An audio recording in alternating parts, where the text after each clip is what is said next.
Welcome to Marantz Rantz, no advice on finance. Spin the wheel and take a chance. Get an NFT and a little education. The system got undertold, that knowledge is flotation. You wanna learn? Well, you came to right place. You're pumping AMC, might get slapped in the face. Get your due diligence, know who the villain is. Don't be a sheep when the shepherd's carnivorous. So come learn, laugh, and maybe you win big. And listen up, y'all, the wheel is not rigged. Everybody get a chance in the live chat. Kyoto spin wheel, you win just like that. Retail fight back and this retail winning. Y'all just wait, man, this is just the beginning. All fellow simians, GME group singing the truth. We just chillin', infinity pool swimming.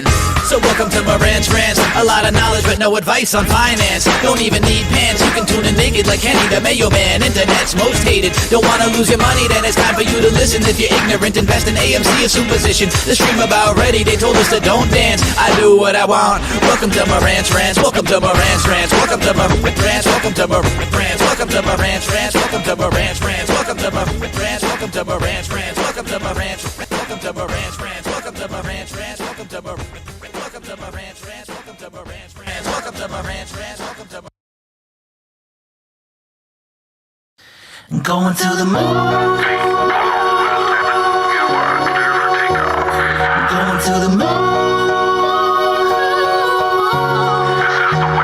We're going to the moon. Screw Kenny, cause we're holding on for dear life, getting them teddy so soon.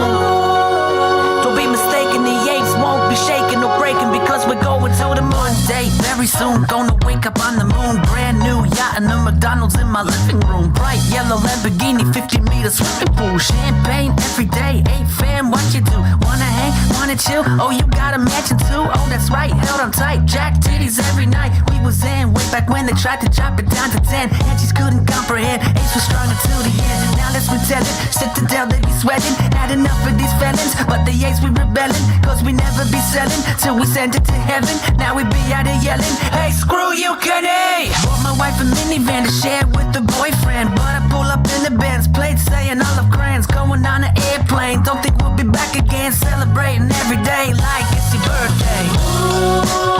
Screw Kenny, cause we're holding on for dear life, getting them teddy so soon. Don't be mistaken, the apes won't be shaking or breaking because we're going to the moon. Screw Kenny, cause we're holding on for dear life, getting them teddy so soon. Don't be mistaken, the apes won't be shaking or breaking because we're going to the moon.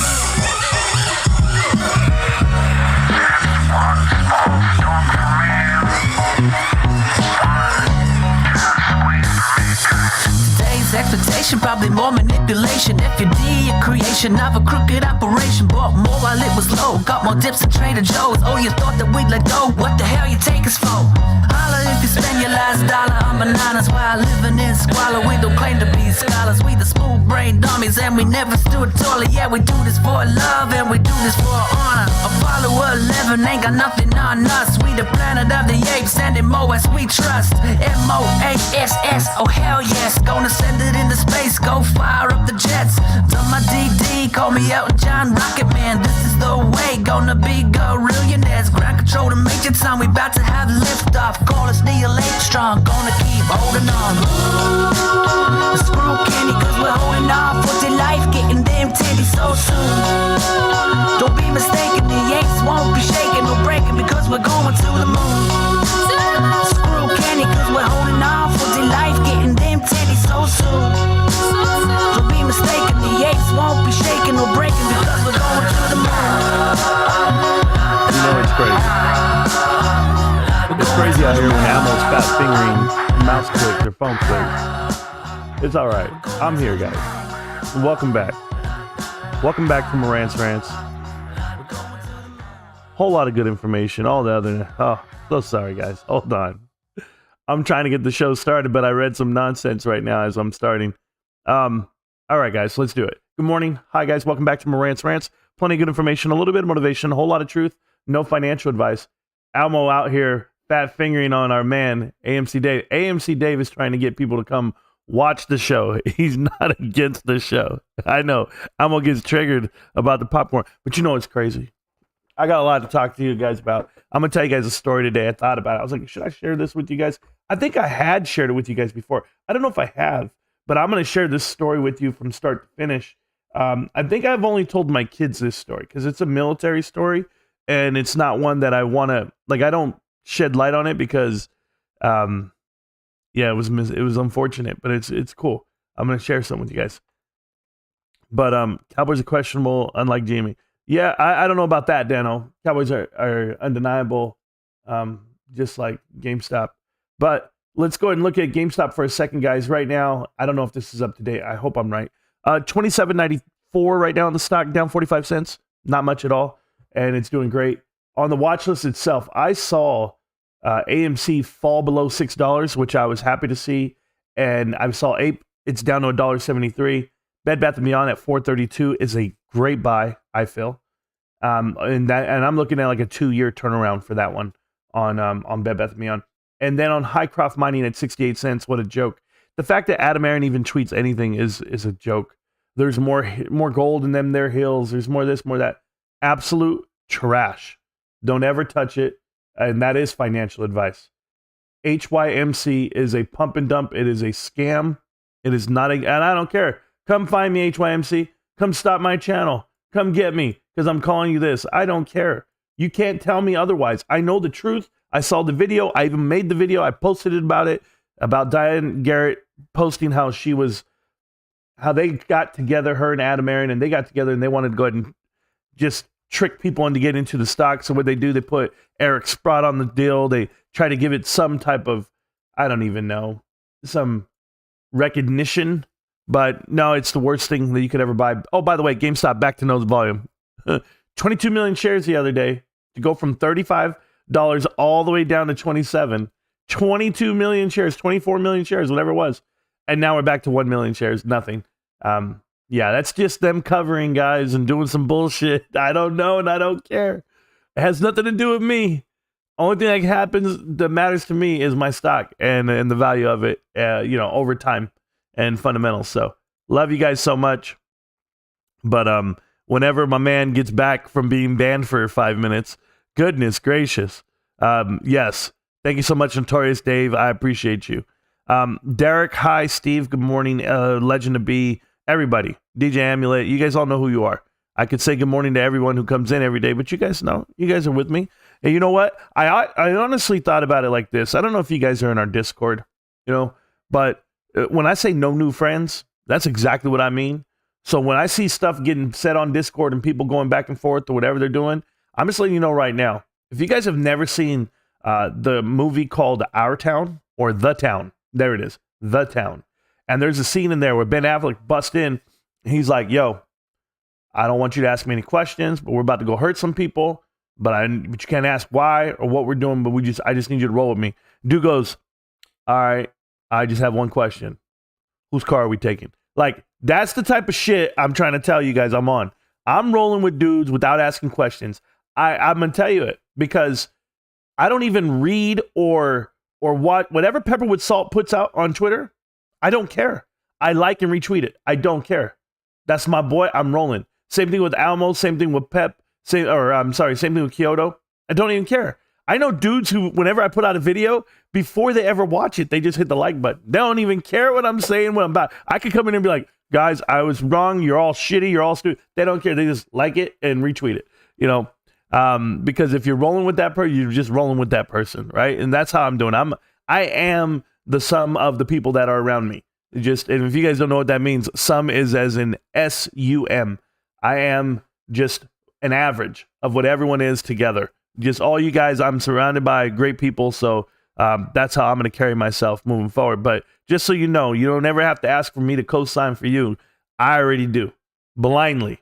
I follow you guys to the end. I am your Thelma. You could be my Louise. If you're going off that cliff, so am I.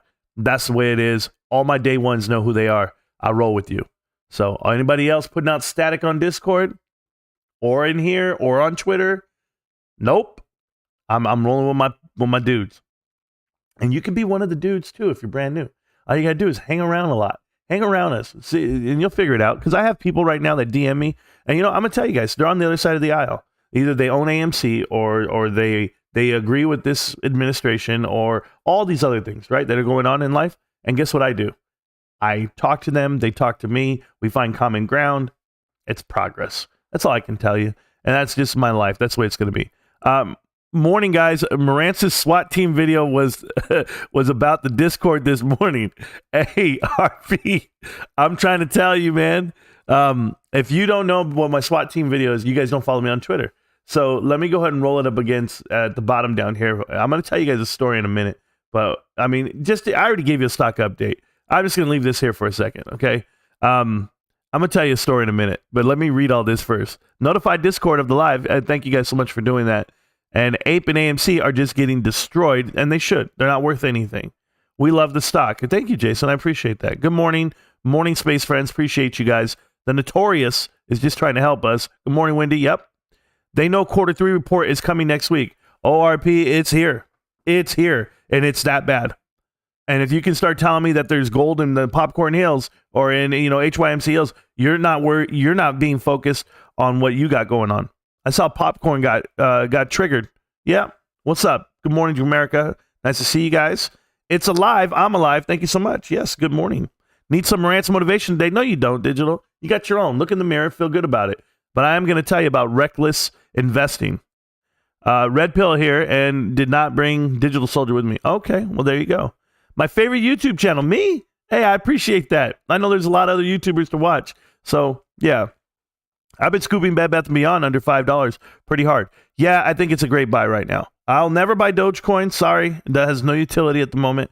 HYMC has zero money in the process of it to process anything. They're just a straight cash burn. It's not a real business. It's nothing. They're sitting there waiting so they can keep writing bonuses to all these executives and of course Mudrick to keep loaning out shares and doing the shit they do. You tried an IMX games yet, Marantz? I haven't done Immutable X Gaming yet, other than I play Gods Unchained. I haven't played anything else, but I'm busy. I've been very busy with work, and I haven't had time to even play TFT or League of Legends. And everyone who knows that, because all you guys are my friends on there, everybody knows that I've not been logged in. I haven't done anything. Good evening. Yes, sir. Good evening, people. I appreciate that. Jason, at least it can be fertilizer. Well, sure. Does my car wheels count? I don't even know if we're spinning.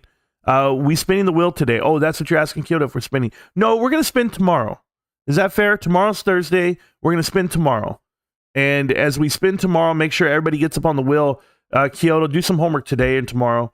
Get everyone who's typed in the chat all week long on the wheel. And then tomorrow, if you guys show up, guess what happens? You guys win some free NFTs. We're going to give away over $400 worth of NFTs tomorrow, without a doubt. We'll have 20 winners, and we'll go from there. Peppered went on an attack against J-Rags, dude. Hey, let me tell you guys something. I go to work, right? And I'm working all night. I'm probably there till about 11:30, 12 almost. And I get out, and I'm driving home. And it says I have alerts. And I'm like, all right, I haven't read any of these alerts while I'm at work. I don't read them while I'm working. And I'm like, okay, well, I'm driving home. And I see Peppered. Peppered is angry. Peppered's like, yo, all right, you want to attack Marantz and his wife? All right. Peppered hit this dude. And I saw some new memes that I'd never seen before. But Peppered hit this dude with everything man. God, I was reading, I was like, God damn, Pep. Pep was relentless. Relentless. So shout out to Pep, who put out 40 memes about AMC stock. Oh, man, he let it rip. I thank you, Peppered. I appreciate that. I know you guys are defending. My wife's funny. My wife is like, she sent me a message from Facebook, and she goes, hey, it's pending relationship status on your page. And I was like, no, baby, I just don't really want to let everybody know I'm married to you, because it's not that I'm like denying. I say, it's the channel, and I don't want people to have access to you. And she goes, no, I don't care about that. She's like, I know what it is. They're all just jealous. And I was like, thank you, honey. Thank you so much. No, my wife's cool, man. She doesn't get caught up in this stuff.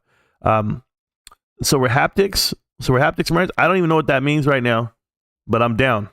Whatever it is. What are your thoughts on the FTX partnership? Well, I think it's fruitful. I saw some of the ads for the gift cards they're selling and how they're giving you $20 back when you buy 50 or something like that, to that effect. I like to know that we're the only ones for a company like that that's privately owned. It's not public owned. But when it does go public, guess what happens for us? We go up if that's what we're selling. I could give you the idea that if you were selling something, a product that somebody wants, right, and you're exclusive to you, that makes you more valuable. And that's the partnership we have. Gonna run it back in the office. I appreciate that too. Let's tell a story. All right, guys. So I'm going to tell you guys something. And it reminds me of being reckless and dumb at a young age. I was 20 years old, 19 years old at the time, 19 and 20 years old. The year was 2002, 2003. A lot of you guys know I'm turning 40 years old in about 2 weeks. 12 days. And I reflect back on this because I think about how reckless and dumb I was. Not only myself, but my peers alike, all of my soldiers, everyone in my unit. We were military police officers. And I equate it to the way we invest today. And I'm not saying we, you, us. I'm mainly talking to HYMC investors and AMC investors and any other Mulan investors, like people like trying to catch shit, right? Don't catch a rocket. Don't chase a rocket. I want to tell you guys something that we did when we were young. So we're 19, 20 years old in the military. And I had my first duty station was overseas. And they sent me to 2nd ID. When I got to 2nd ID, at 2nd Infantry Division in South Korea, when I got there, they sent me down south. They sent me to what they call Area 3. You can go to Area 1, that is the DMZ. You're up top. If you go to Area 2, same thing. You're still up there north of Seoul. Area 3 is in the middle. And then Area 4 is at the bottom, Busan. And I was Area 3. And I was like, man, I guess I'm physically fit. I'm made for this unit. It's great. I'm a police officer. And the first day of shift, like you're on shift, you go out and they go, hey, you're going to guard mount. You're going to go to the PMO. You're going to be in uniform. They're going to give you all the instructions, like what you do on a patrol. I was a brand new, I was a PFC or a PV2. I was a PV2. I hadn't made PFC yet. And I was like, okay, I'm here. And they go, hey, man, check this out, Marantz. Like, you're going to pair up with somebody who has a little bit more seniority, somebody who has higher rank. They know what they're doing, but this is your partner. So my partner was a Katusa. He was a Korean dude, and he didn't speak much English. Or they act like they don't, but they do. And so this Katusa, he was a damn corporal. And he's like, hey, we're going to get in the vehicle. We're going to drive. We're going to go eat. He's telling me like what we're going to do at night. This is a midnight shift. You start at 10 to 6. So you go in at 10, you go do flag call at 5 o'clock, whatever it was, 4:30, I can't remember. And then you're off by 6:30, somewhere in that range. You're back in the barracks. You still got to go when you get back. You still got to go to PT. You still got to go work out. You go to chow. You go to sleep during the day. And then you go ahead and do the night shift again. Everyone takes rotations. There's 4 companies in a brigade, in a battalion, and there's 4 platoons in a company, and and so on and so on. So our company was on this post, on this installation. We were in Camp Carroll, South Korea. Camp Carroll, great place, loved it. Wagon, South Korea, and we're in Camp Carroll. We're the 57th MP company. We're there, and I'm in 3rd platoon. And they're like, hey, your squad's on detail on patrol tonight. I was like, okay, cool. There's 3 of us. There's 3 sets of 2 people, and then there's a patrol soup, and then there's some other people. Like, it's weird. Whatever, it doesn't matter. I'm giving you the whole background for a reason, okay? So we get to this place, and I start asking questions. I'm like, hey, what is Camp Carroll? Why is there nothing here? It's empty, right? Like, it's just a big ghost town. They say, well, this is a military surplus, and we're just basically protecting all of the tanks, all of the cargo, all of the ammo. Everything is there. Am I giving away secrets right now? I don't know. Who cares? Good luck trying to get to it. So you're in the middle of nowhere, guys. I'll give you an example. You have to take an hour bus ride to get to Daegu, which is like Los Angeles, which is like a huge city. Nothing is like Seoul. Seoul is one of the biggest cities in the world. You can't even comprehend how big Seoul is, how populated it is. But Daegu, sure. LA. It's like LA for me. You need a car to get anywhere. It's very dense. It's populated, but you need a car. And so we're stuck on little Camp Carroll. And we're on Camp Carroll, and they go, hey, we're going to go drive around. Yeah, don't worry about the service stuff. I appreciate you. Isolated as F. Yes, Ryan, it is. So Camp Carroll is actually northeast of Daegu, about 45 minutes, if you're driving your own vehicle. Which, by the way, you go in kilometers there, not miles per hour. So kilometers, the speed limit's like 60. Oh, bro, no one's driving 60. You're like, we got to drive 100, man. I mean, this is just Look at the car. If you go 100 kilometers, that's 60 miles an hour. That's the average speed in America. That is not the average speed in Korea. They drive slow. So I'm just like, whatever. So I get these, we go to Guard Mountain. They go, hey, we're going to give you your patrol vehicles. My Katusa can't drive. My Katusa doesn't know how to drive. Okay, I have a license. Cool. Guess what happens? It's a Galloper Jeep. I don't even know what company it is. I don't know if it's Isuzu or if it's Kia or if it's Daewoo or if it's something, right? But you get to this Galloper Jeep. It's a big green Galloper Jeep. It almost looks like a Land Rover.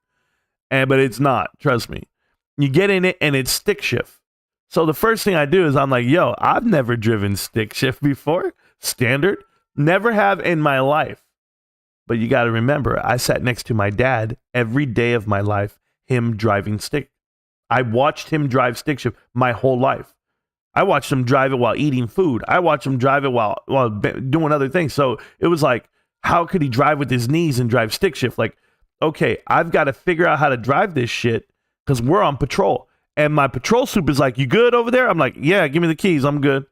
I get in that bitch, and I'm not joking with you guys. I drove stick my first time ever getting in it and doing it. It was that good. And the reason why was because the clutch was so worn on these damn Jeeps, it didn't matter. Like, you could literally barely tap it and still switch gears. And I was like, this is cool. Like, I'm driving stick, man. I'm at night, middle of the night. Don't know where I'm going. This base is pretty big. You can drive everywhere in here because if you're storing tanks and ammo and everything, and you still have units on there, you still have a PX, you still have a commissary, you still have a CAC, a community activity center, you still have a gym, a full-on basketball court and weights and everything, and then you have a helipad, you have a shooting range. You had everything on that post. I mean, there was a lot there. So people, you just drive around, and then they're like, yeah, you're going to go do checkpoints. And I was like, I'm going to go do checkpoints. All right. So I drive around, and and you have a list of your checkpoints. So you do security checkpoints to make sure everything is secure. And our patrol soup used to do something that was actually pretty clever back then. He didn't want you just driving by and being like, oh yeah, it looks secure. He wanted you to go check it. So he would put Post-its on the doors and on the windows, and you would have to find the Post-its and stuff on every door and every window of every place. If you didn't see it, if you didn't go grab it, then he knew you didn't go check the door. So it was his way of making sure people weren't driving by. I remember seeing supervisors and sergeants and everyone else who go through, they would actually get their patrol vehicle, drive back to the barracks, take off their uniform. Because remember, you're wearing a second chance vest, you're wearing a belt, you're wearing a gun, you have your M9, you have all your everything. You're bulky. You're not comfortable. And it's the middle of the night. You know what these guys used to do? Go back to the barracks and play Halo. Go back and play StarCraft. Go lay down. Go play EverQuest. Whatever the hell they were playing back in the day. Ultra. Oh, I forget the other one. There's another MMO that they were playing. But these dudes literally were not doing patrol because it didn't matter. Because in their heads, they're like, nothing's happening. We're sitting here. Our base is fully insulated. And 9/11 just happened. You have barricades everywhere. You can't even get on post if you wanted to. It was crazy security. And you're like, why are we driving around? Oh, because we need to, right? I mean, it's just part of the deal. So these guys just started hanging out in the barracks all night. Until one night, I'm driving. I find out how to drive this Galloper Jeep. I'm like, yo, this is cool. Some were faster than others. And yeah, Ultima Online. That's what it was. Thank you. I was in Korea from 2002 to 2004. 3 years. So it was cool. But anyway, so here's what happened.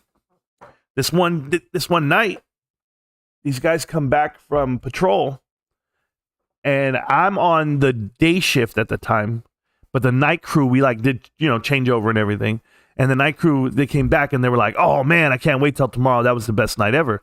I don't know. You guys are asking questions about the stock. I'm telling a story. Sorry, Mark H. No, I'm sorry, bro. No, I don't know. I haven't paid attention. I'm not. This is Marantz Rantz. I just talk about anything, right? So anyway, I'm going to tell you what happened. This is the craziest shit ever, guys. I promise you. So they get off a shift and they go, man, I can't wait to work mids tomorrow. That was so fun. And we're all looking at each other like, what the fuck are they talking about?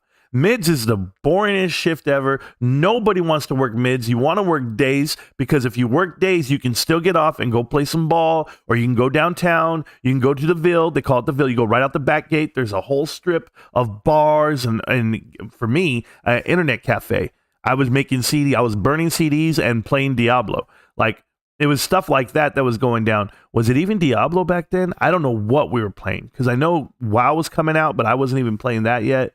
I think World of Warcraft 3 or 2, one of the things we were playing. It didn't matter. StarCraft was everything. But for me, everything was Kaza, downloading music and burning CDs because I love music. And I was like, yo, I'm going to make these CDs. I'm going to bump in the barracks, do my thing. Well, anyway, that's why you want to work day shift, right?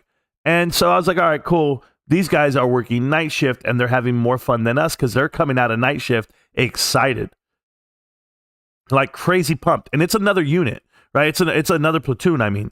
So we're third platoon, they're a second platoon. And I'm just like, why the hell are they so excited? So I'm like, all right, whatever. I don't say nothing. I'm listening. Remember, I'm a brand new private, PF2 or PV2 or a PFC. I was one of the two at the time. So we go through. And you hear these rumors, you hear these stories. Like, yo, man, at night, they're playing Chem Light Tag. And I was like, Chem Light Tag? What the hell is Chem Light Tag? And Chem Light Tag, and that's the name of this show, is something reckless. Chem Light Tag, I'm going to explain it to you guys. And I want you guys to think about how psychotic we were. A Chem Light, right? A Chem Light is like the size of the pen, and a Chem Light is something that you use in the military. You snap it, and it's a fluorescent glow in the dark. You can put it on your Kevlar, or you can put it on the ground, and it is very bright. If you're wearing NVGs, if you're wearing night vision goggles, you can see it from a mile away. It will blind you. It's a glow in the dark stick. It's a glow stick. Chem Light Tag, right? And everybody had a Chem Lights. We had a shit ton of Chem Lights. We would just have them. And so what these guys were doing, because in the military, I don't know if people know this, you can have infinite anything. I need some MREs. Go get them. They're there. There's a stack of them. Like, I need some Chem Lights. Dude, you would just go like, I don't even know. Like, right now, me personally, if you said, oh, there's some Chem Lights in that box, I'd be like, that costs money. Like, I'm worried about surplus of supplies and stuff. I don't want to be using stuff if it costs money. Like, I wouldn't want to use all the ammunition we used just for training some soldiers that are never going to shoot in real life, and or they're terrible at shooting. It's not going to make them any better. But anyway, it's another story. So, Chem Lights. What they were doing at night, they were getting Chem Lights, one, cracking it, each patrol partner, right? Like you and your patrol would be like 3-1, 3-2, 3-3, and you'd be like, all right, 3-1's they're gonna go on this side of the base, 3-2 is gonna go on this side of the camp, 3-3 is gonna cover this side, whatever. And you would see people like when you drive by and you see another like patrol, you'd be like this, like out the way, hey, what's up, dudes? What are you guys doing? We're gonna go get some chow. Oh, okay, cool. What are you guys gonna do? We're gonna go check out the barracks real quick, make sure they're secure. Sure, all that meant was somebody's gonna go back to the room, fall asleep for a little bit, come back, make sure you don't miss flat call though. It's the main thing. You don't miss flat call. So Chem Light Tag, what they were doing is they were popping Chem Lights, okay, breaking them, right, and then they were playing tag, as in you had to hit the other patrol vehicle with the Chem Light. So you had a driver, driving while your passenger's leaning out the window and trying to hit the other car. Now, if they hit the other car, that car had to pull over, get the Chem Light, and chase another patrol vehicle. There are 3 patrol vehicles, guys. One person is always it. And what they would do, they would tell you, this is us training for a high-speed chase, which I've never been on a day in my life, which is not part of the job. And I'm going to tell you what went down. So first off, if you're driving stick, right, and you understand how to drive these vehicles, if you were it and you had a Chem Light, you would cut off the lights. You would cut off your headlights. You would put your vehicle in neutral, coast it downhill so nobody could hear you coming, and you would be looking. Everyone was looking for each other. And you would drive around for 20 minutes and not see anybody. But then as you drove past a building and you saw a damn MP vehicle parked in the grass with their lights off, and the minute you would see them, you would see the guy hit the brakes, you would hit the gas, you would take off, boom, and you're gone. And it's like they're chasing you. Next thing you know, we're chasing each other, and they're hanging out the windows, and they're throwing them no seatbelts, no anything. It is reckless. No lights. And go to Camp Carroll. There are no street lights. It's completely black. The moon's the only light. And these roads are, curvy. You got to know them all. You got to know every nook and cranny of every road. And then there's turtle ditches. If you guys don't know what turtle ditches are something that like soldiers fall into when they're drunk. But it's a massive ditch on the side of the road, a divot in the ground, about 3 feet deep, 3 feet wide. Every road has them because it rains so much in Korea that you have to have this funnel of water that comes off, and it doesn't flood the streets. It goes in the turtle ditches, and those all drain out somewhere. So you can't make a mistake. If you're gonna go, you're gonna go. You got to figure out where you're going, and we're playing Chemlight tag for weeks, guys. Let me tell you, your man, I was a badass driver. Hey, we did it. Hey, burning clutches, going crazy. Hey, we got to go fill up. You filling up on gas? Boom. I remember we were going head on with another car. I'm going in this lane. They're going in this lane. They stepped out. Boom. Because you didn't know. Like if you would see a patrol vehicle, you didn't know if they had a chem light, if they were it. Because we only had one chem light that we would share. So you would be like, all right, it's green chem light, boom. You didn't know if they were it or if you were it. Nobody knows. But they would get real close to each other. And I remember they threw it and it was going like 50 miles an hour, man. And when that thing hit my damn windshield, it about cracked. And I was like, shit, we got hit. Got to find somebody. It takes like an hour to find somebody. And I'm telling you guys right now, not only is this severely against the law, we're going 100 miles an hour, not 100 kilometers an hour. We're going 160, 180 kilometers an hour. We are zooming across this damn bay at night. No one notices. There's not a single colonel, commander, first sergeant, sergeant major. No one knows what the hell we're doing at night. We are, because it's like in the middle of nowhere. The barracks are on one side of the camp. Everything else is different. You are burning rubber. You are peeling out. You are hiding in areas. You are learning how to evade. Until one night. Let me tell you about one night. So one night we go and one night happened. I'm on the morning shift. And all we want to know is, yo, we're here. What's going on? How was Chemlight? Who won last night? Because it was always like somebody won or somebody, man, we couldn't find them for 3 hours, man. Where the hell were they for 3 hours? Like, where were they parked? Some people would find like good parking spots. Some people would hide in between bushes and shit. Like it was hard. This was fun. It was a lot of fun. Very dangerous. So I believe it was Specialist Mulcahy. I don't know who it was. I can't remember the names. It's been 20 years. They said, hey, we got to have a talk. We're at the PMO. We got to have a talk. One of the vehicles was missing. I'm like, okay. Did they make it to flag call? They made it to flag call. But when they went to flag call and did the flag call at 4 a.m, they didn't have their vehicle. They walked up. Oh, we parked down the hill. Oh, okay, you parked down the hill. Cool. So they walked up, they did flag call, and then they walked back down. They didn't say shit. These two soldiers. So then they walked about 3 miles to the PMO at the front of the gate of the installation.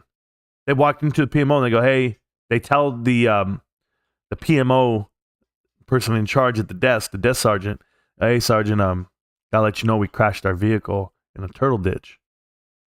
They're like, you crashed the vehicle? They're like, yeah, how'd you crash your vehicle? Like, how'd you go off-road? Did you fall asleep? It's like, no, I didn't see it. I had my lights off. Why did you have your lights off? And this fool told the whole thing. Well, you see, we play Chemlight tag. We play Chem light tag at night. And so we all drive around with our lights off and we chase each other around with this Chem light. And it's a game that started up in second platoon, but now we're third platoon and now we're first platoon and everybody plays it at night. Everybody's doing it. And I don't want to be the only one to get in trouble for doing it. I might have crashed the Jeep today, but I'm not the only one. They're all playing it. We all played it all night long. The sergeant plays it. The staff sergeant plays it. We all play it. I'm not going down for you. I still remember this shit. I'm ready to go on patrol. I don't have a vehicle to drive because these fools crashed it.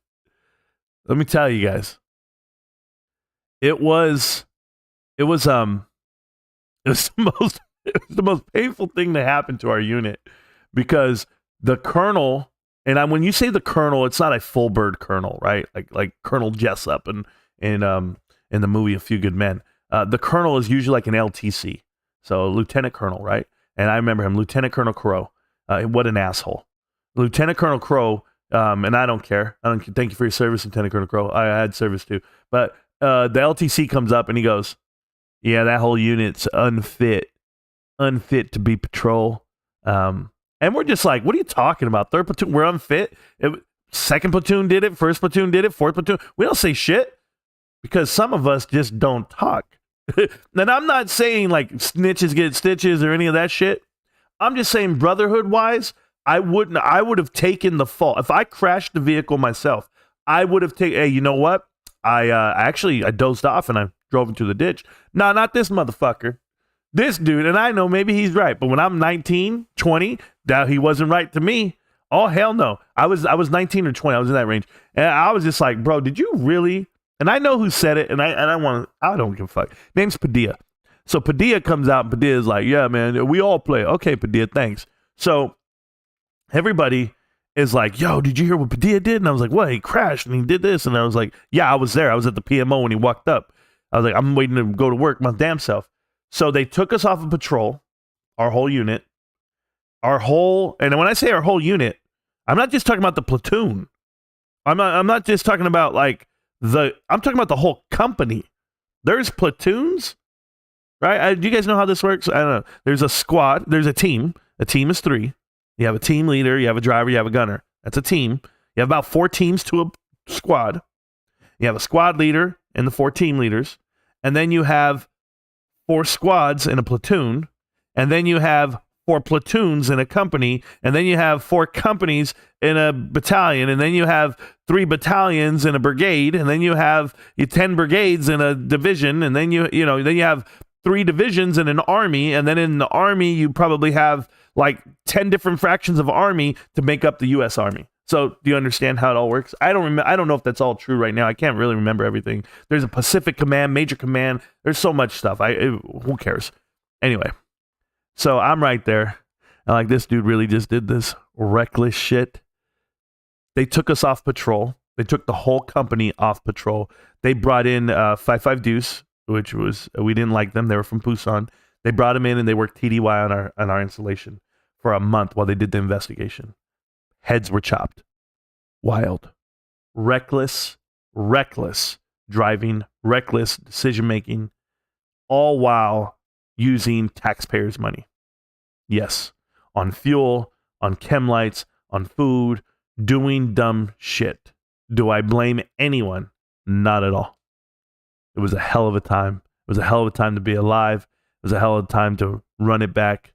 And it is what it is. I'm just letting you know. The military, it's not all bad. There's some fun times in there. But at whose expense? That's all I'm saying. At whose expense? I just want to share this story with you because it's all real. Really happened. Our battalion commander was cool as fuck. Most are. Not this dude. This dude's a punk. But there you go. What's up? Didn't even get the notice just till now. Well, there you go, Darth. I just said a story that happened back in the day. That was like 2002, 2003. Yeah, without a doubt. I'm trying to remember. There you go. I just want to tell you, Chem light tag, making reckless decisions when I'm young. I equate that to investing into AMC. Because who wants to invest into anything other than GameStop? Look at GameStop, bro. I already told you guys what to look at yesterday. I released a video. I told you GameStop is still here, holding the 50-day, touching the 500-day, and peaking past the 200. really showing you what it can do. And then when you look at AMC and I tell you, oh, you got to buy it now. No, because you don't know the bottom. You don't know the bottom because this is the 50-day, this is the 200, this is the 500. You're still falling. And you have plenty of space to fall even after. I keep looking at Meta because I'm wondering if I should buy below 100. And then I look at it and it's at $92. And you say, well, what do you mean, Marantz? Can I tell you what I mean by this? I'm going to show you what I mean by this. Okay, guys? This stock was here. It fell down all the way to here at earnings. Okay, at the beginning of the year, some announcements were made. What a bullshit. So this happened. When this fell down to 244, I'm going to tell you, if you read these indicators, right? If you're following the EMA, if it fell down to there at 244, and then I say, now it's the time to buy, right? How much money would you have lost from there to here, all the way down to 92? Now that it fell down again, and now's the time to buy. No, wait till you really find the bottom. Who cares if you don't time the bottom, right? Just because you didn't get it the lowest possible price that day. Like, there's plenty of people, and I'm going to show you something. At what point was it here at this new one here, and then it fell down, even if it came all the way down here to 152, right? And if you bought it up here when it was at, what was this, 228, you say, I found it, it got back there. No, it never got back to the 200 and the 500. You never found true common ground. So now that it falls down to here, 156, 136, you're at 153, I'm sorry. You're like, oh man, I'm going to get it at this price now. Well, this person up here at 238 is pissed off that you got it for $80 less. Well, guess what? Even you didn't get it at the bottom because look where the fuck it is now. $92. Is this the bottom? I hope it is. I hope it is. But probably not. Because you haven't found the common ground yet. It's just not there yet. That's why until stocks show true reversal, I can't really get involved. Hycroft Mining. Hycroft Mining is one of the worst that you'll ever buy. It's right now on the 50-day, and you got to remember, this is a pump and dump price. So, and look at the 500-day. You're never going to get to $2.86, and you probably will never get to $1.19. It's going to get delisted. This is every bit as bad as it looks. Don't tell me any different. I don't care if you're Adam Aaron. He's a liar. He's stupid. Ape? Yeah? Maybe you'll listen to me. Or maybe you won't. It's going to go down below $1.50. I said it again, and I'll say it again and again and again. There is no good news here that's coming. They can actually buy it back all the way to like $4, $3, cover everything that they short, cover everything. It wouldn't matter. You're not going to make profit because everyone's holding it from the day of the split. Supposedly everyone still holds this shit. I don't see it. So I'll stick to GameStop. I'm just going to stay on GameStop for the day. I appreciate you guys. Appreciate your concern. But I have no concern over your investment. Everyone is, why are you so concerned with my investment? I'm not. I don't honestly, I want you guys to lose money so I can laugh at you. I don't care. Look at that. I'm the villain. I'm that bad guy. Pretty much. Whatever. I'm over it. Because I got dudes. I got dudes to take care of. I got Almo to look after. Marantz schooling on the trading, a man of taste. Well, thank you, man. I try. Did you give him a blanket party? No. Padilla, no. No, you know what? Padilla got his own, man. Padilla got his own. I believe Padilla was chaptered out of the military because he hooked up with CRC Camp Red Cloud Colonel's daughter, and she was 16 years old. So some shit went down there, and she lied about her age. She lied about everything, but they don't care. The Colonel's daughter was doing some bullshit, and Padilla couldn't hold. She said she was 18. He was 19. It wasn't a good deal. It wasn't a good show for him. If they come look for me and they want me to tell the story, I won't tell it. I'm sorry, Padilla. I don't know if I'll ever be famous enough for you to look at this. It was something like that. I don't know. The show Peripherals on Prime is dope. I don't know. I don't watch Prime, bro. There's a military team that has been enhanced and linked up to the point where they share memories and feelings and can see, oh, okay, that sounds kind of cool, I guess. Like, I have so many military stories I just keep to myself. It's one of those things. Like, if I ever get around my dudes, like I have dudes at work that are military guys. We don't talk military. We might use military terms when we talk to each other. Like, if you ever meet a military guy, a real military guy, He'll say something like, "Hey, what's up, battle?" You just say that. It's like you say battle because you know you have to have a battle buddy. There's nothing in the military that you do alone. You literally have a battle buddy. You know who they are. They get assigned to you, and you guys are attached to the hip for the next X amount of months and days. And then when you get to your unit, you'll have another. Hey, well, really, first sergeant, request permission to speak. First sergeant, you have a minute? Sure. Where's your battle buddy? You have to have somebody with you at all times because it's just for legal purposes, really. It's to make sure that there's a witness to everything. There's nothing that happens in the military singularly, like to one person. They'll never just take you over there. Like, you're never just going to get smoked yourself. Can I tell you that? It's not like you're walking over there like, yo, hey, man, that dude needs to do some push-ups. Psh, there's going to be somebody right there next to you doing the push-ups, or within arm's reach, within eye's reach of it all going down. Nobody's ever alone in the Army. That's just different. Like they didn't give up, like they didn't grow up together, but live each other's past. Oh, that's cool. I guess I'll probably watch it. I don't know, but I don't have Prime. How about you pay for my Prime and I'll watch it? No, I wouldn't even do that. I don't support Amazon, guys. I hate Amazon. They can't get $1 from me. AMC Last Hope is T90, day of the release of Ape. That is not a hope, John Diamond. That has nothing to do with the company and how it's going to survive. This company can't survive, and nobody knows that. I just can't do it. I just can't explain it to these guys. Said popcorn will sell shares and be $300. I couldn't understand how. No, it's not only that, Elmo. It's crazy because it's like who, not how, but who. Who is going to buy shares of AMC at any price? Like, that's why I tell you fundamentals really matter, because fundamentals push people's ideas of growth. People don't buy stuff because they're like, nah, I'm just going to buy it because you told me to. No, retail investors do.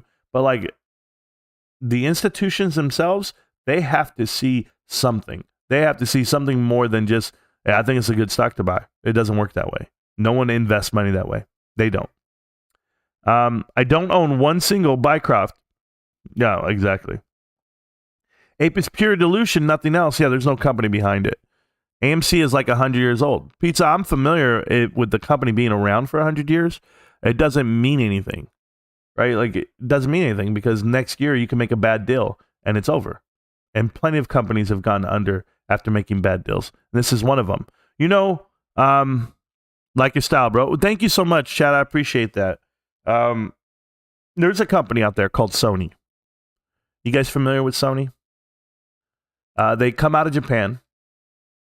And Sony had executives, like, this is in 1990s. Sony's the number one company in the world at the time. They had the Discman. They had everything going for them. Televisions, stereos, radios, all electronics. And they had a plant.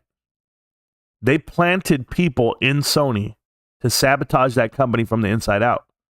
So Sony did not go the route of making HD TVs and plasma TVs and LCD screening. They let someone else do it first, and then they had to go play catch up. Well, guess what? All those engineers and all the people that worked for Sony left, and they went to Samsung. They went to Korea. And so that's fine. We'll just go to Korea because this American guy who's in charge of this company now is ruining it. And you guys can go look up all the details here. But Sony had the opportunity to get involved in phones, and they didn't. Like, they had the technology, they had the infrastructure, and they passed up on all these things, and all these other companies made it. And I don't care. Even Motorola and Nokia and BlackBerry, like, those were successful companies at the time for decades, right? Like, you don't have to be a forever company, but if you've been successful for 20 years, people made money off of that. Sony was getting blown up from the inside out, and Japan hasn't recovered from that yet. They're trying to, I promise you. But electronics and automobile making, Japan was given a bad deal. And that's just what it is. What is going on YouTube glitching out? I have no idea. It's like Pep's tweet last night. AMCers are detached from reality. Absolutely. GME looks strong for now, but not so sure right after the meeting at 2. Adashir, you are wasting your time. I don't know if you're an old man. I just want to call you that, but You're wasting your time worrying about reaction for the Fed and the meeting that's going to happen. Any announcement that comes has nothing to do with GameStop and the power of the company. So, like what you're saying right now makes zero sense to a lot of us who are invested. Hillionaire just wants to come in every day and say sell GameStop. I don't understand, Hillionaire. Like, what is it that you're offended by? What is it that you're provoked by? I'm dying to know what you're mad about. Like, I have so many people out here who text me, who tweet me, who write me, who say the dumbest stuff ever, trying to tell me that, I'm wrong about something. I don't understand what you guys are upset about. Like, I have an opinion, you have an opinion, but no one's telling you have to watch the videos and watch the show. No one. You don't have to subscribe to me, Hillionaire. If I lose you, I'm not worried about it. I just want to know why you guys are upset about your investment and how you're losing money on your investment, but blaming me. I've literally said this from the day you walked into the channel a year ago, Hillionaire. Sell AMC. It is not a good buy. It is a terrible company. That's when the stock was at $30 a share. When the insiders were selling at $40, $50, $60 a share. I said, oh yeah, they know exactly what we're talking about. Because right now you would settle for a $9 stock, not $5, right? Like you're at $5 right now. And people that are buying in right now at $5, AMC investors are jealous of them because they're getting that price. They're still trying to average down from their $18, $25, $30 that you'll never see again. And I tell you this, I'm not against you, man. I'm like the biggest guy on your side just to tell you, like, you should have sold. Yeah. Were we all right? I'm not the only guy who's been telling you. Everyone's been telling you. But everyone comes in here like they're mad at me for giving out info that's theirs. Like, you guys can all go get this info. They cannot shut down movie theaters. Therefore, they cannot become profitable. They signed leases that are too long, from 10 to 25 years.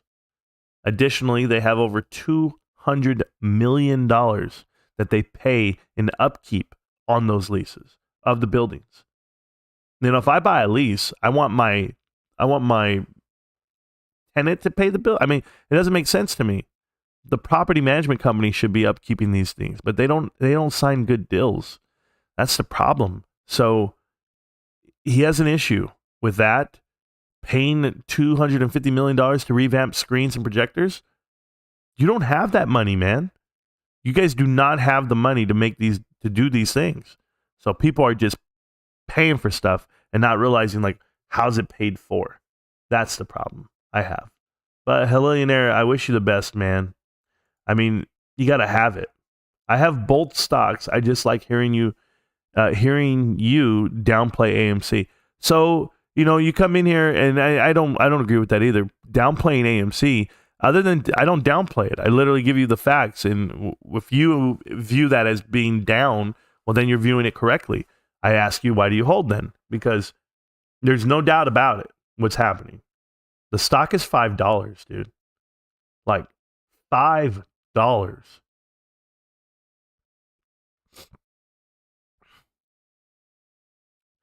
Out of everyone that claims they built a YouTube channel because there was so many other good YouTube channels already for GameStop, they want to talk about AMC. I tell you, that's all bullshit. The views and the money to manipulate you, the investor, has already been made, Hillionaire. There is not a single reason to buy AMC. Not a single reason. That's real. When it comes to GameStop, everything's real. Partnerships, people, money. They make money. Like, if AMC was a big deal, if it was really ramping and doing all this, and people wanted to watch movies like everyone claims,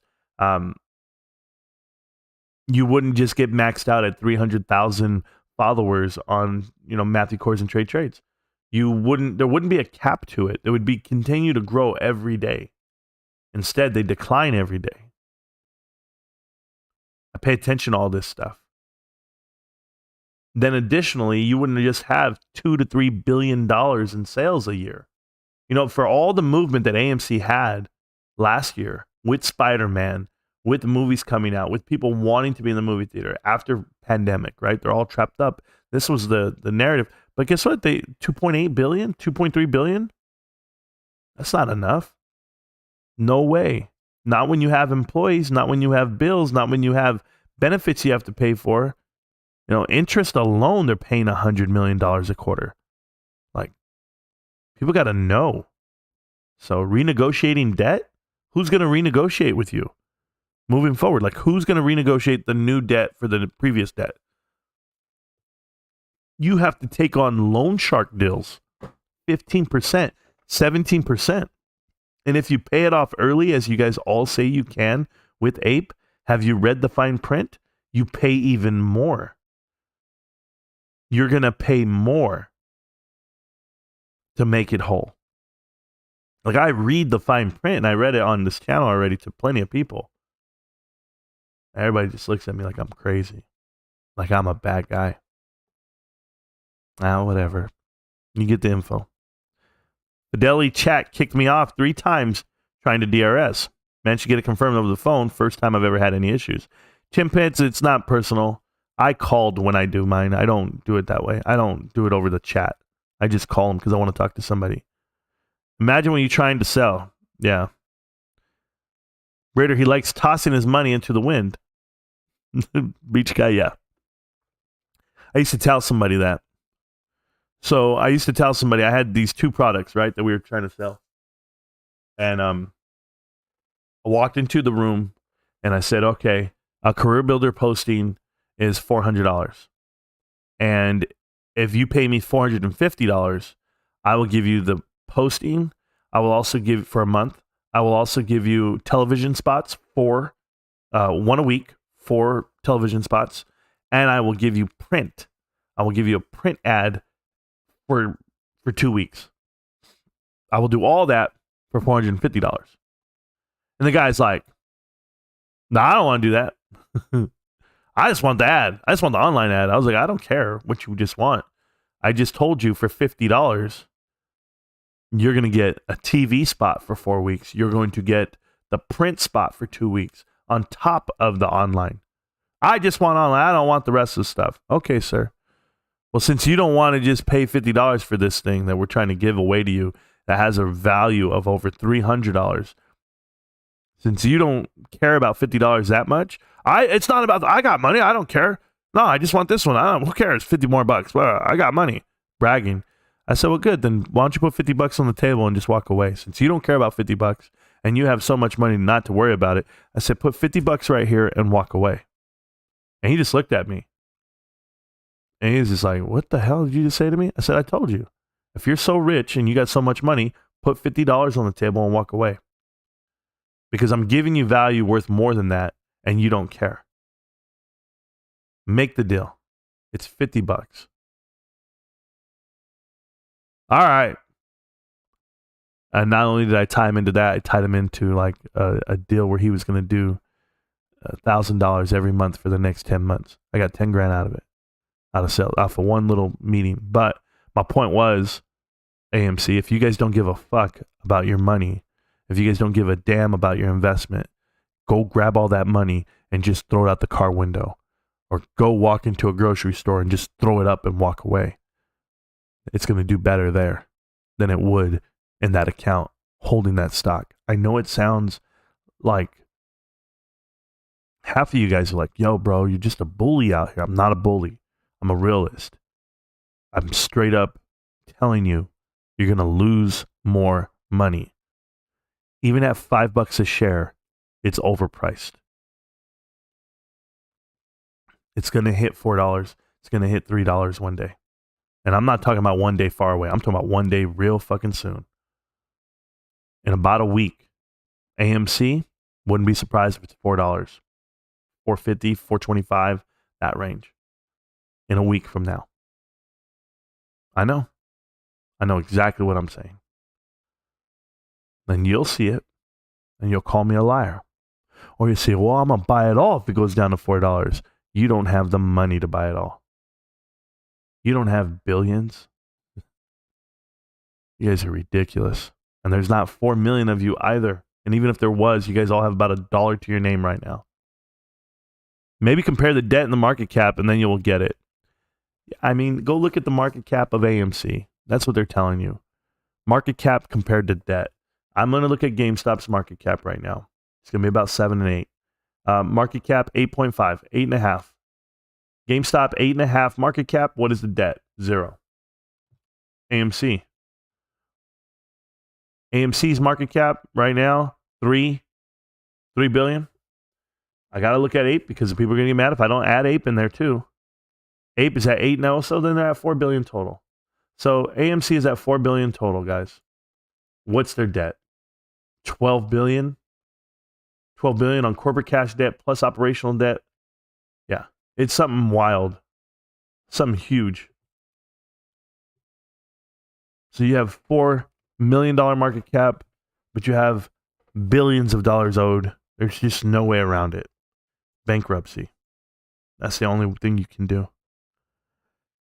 But there you go. That's what Expert's talking about. Love you guys, man, but it's never going to work out. You guys are going to be broke. Throw me some money, though. Fidelity is definitely pissed at DRS. They're losing a lot of money off of it. Fidelity chat, there you go. Imagine when you're trying to sell. Yeah, I don't know. I don't want to get involved. We most certainly increased the cost of operations at Fidelity by adding DRS. 200K people. Shares? Sure. He actually bought in with no actual research of the company. I've personally done it about 15 times. Good job. Salute to Marantz and the family. Thank you so much, opinionated asshole. I appreciate that. Last time I was in an AMC theater, it was a sellout crowd. 5 others were watching the same movie. Cool, beach guy. But we can go right now. It's empty. Only because I don't like my whole position at once, just small increments. Okay, cool. He's trying to save people money. The pounce is over. I scalp AMC to buy GameStop shares for the long. Sure. What's up, bro? Oh, wait. Opinionated asshole, they're saying what's up. This is the way. Utmost respect. Well, there you go. I thought it was funny that Adam Aaron couldn't sell out a show in London if that was Ryan Cohen. Yeah, you know, I try to tell these guys, well, the show's not till November 14th. What do you expect? I was like, bro, what do I expect?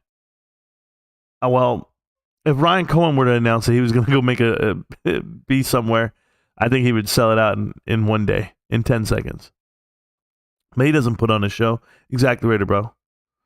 Yeah, no way. Marantz, Fact Wednesday, yes. He's tossing his money to private equity. Sure. Okay, I'm here. We can start the party. MG, I appreciate you. I really do. Thank you. Let me pour a drink then. Sure. You know they're going to be a 0.5 point on the market rallies going up next week. Sure, whatever. Just popping in to like the video and the channel. Thank you, Marantz, so much. Michael Lang, I appreciate you. Challenger. How you doing, Challenger? Welcome back to the channel. I haven't seen you since last week, but you're a good-ass dude. Adam Aaron tweeted the gold find. Then that means YOLO'd into the mine without knowing that there was anything in there. Yeah, no, I already made a video about how that all worked. And it was my last one with Dr. Diane Garrett and HYMC. You need to watch that. Throwing your money out the window is better for the world than buying AMC. Sure. I don't think the rate hikes will stop until it reaches 5 basis points. You mean not 5 basis points. 5 basis points would be 0.05. You're talking about 5 total, right? So 500 points, which is possible. Adam Aaron buying into HYMC was never about making money. Correct. Let's not forget Mudrick owns half of HYMC. Well, now a quarter, but they did own half. Bailing out his buddies in Mudrick, absolutely. They're going to pay off the debt with their popcorn, Marantz. That's never going to happen. But Marantz, Avatar 2, yeah, what about it? Is it going to beat out Spider-Man? Over 3 hours long, bro? Marantz, I was being sarcastic, bro. It took me out for the day. My bad, bro. Still, as of today, 0 AMC people have come on this live stream and have posted proof that they even hold AMC or on the Discord. Yep. That one guy who came on the Discord said he will send a pic and then vanish. He also said he needs a couple of days to send a pic, which I don't know if they're trying to do something. Yeah, I think we'll put between 350 and 375. Yeah. Got to write it out. Average lower at this point. Marvin Diao. You're wrong. You're wrong. Yeah, attacking me, telling people drive Lambos, stuff like that. Sure. But no, it's all wild. Let's talk that out real quick, Marvin, because I feel bad for you. You got to write it out and average lower at this point. No. What you're telling me is that you're willing to keep doing the same dumb thing. And I know that you are very educated, so you know the definition of insanity. And I want you to know that's exactly what it is. By you keeping, is that even right?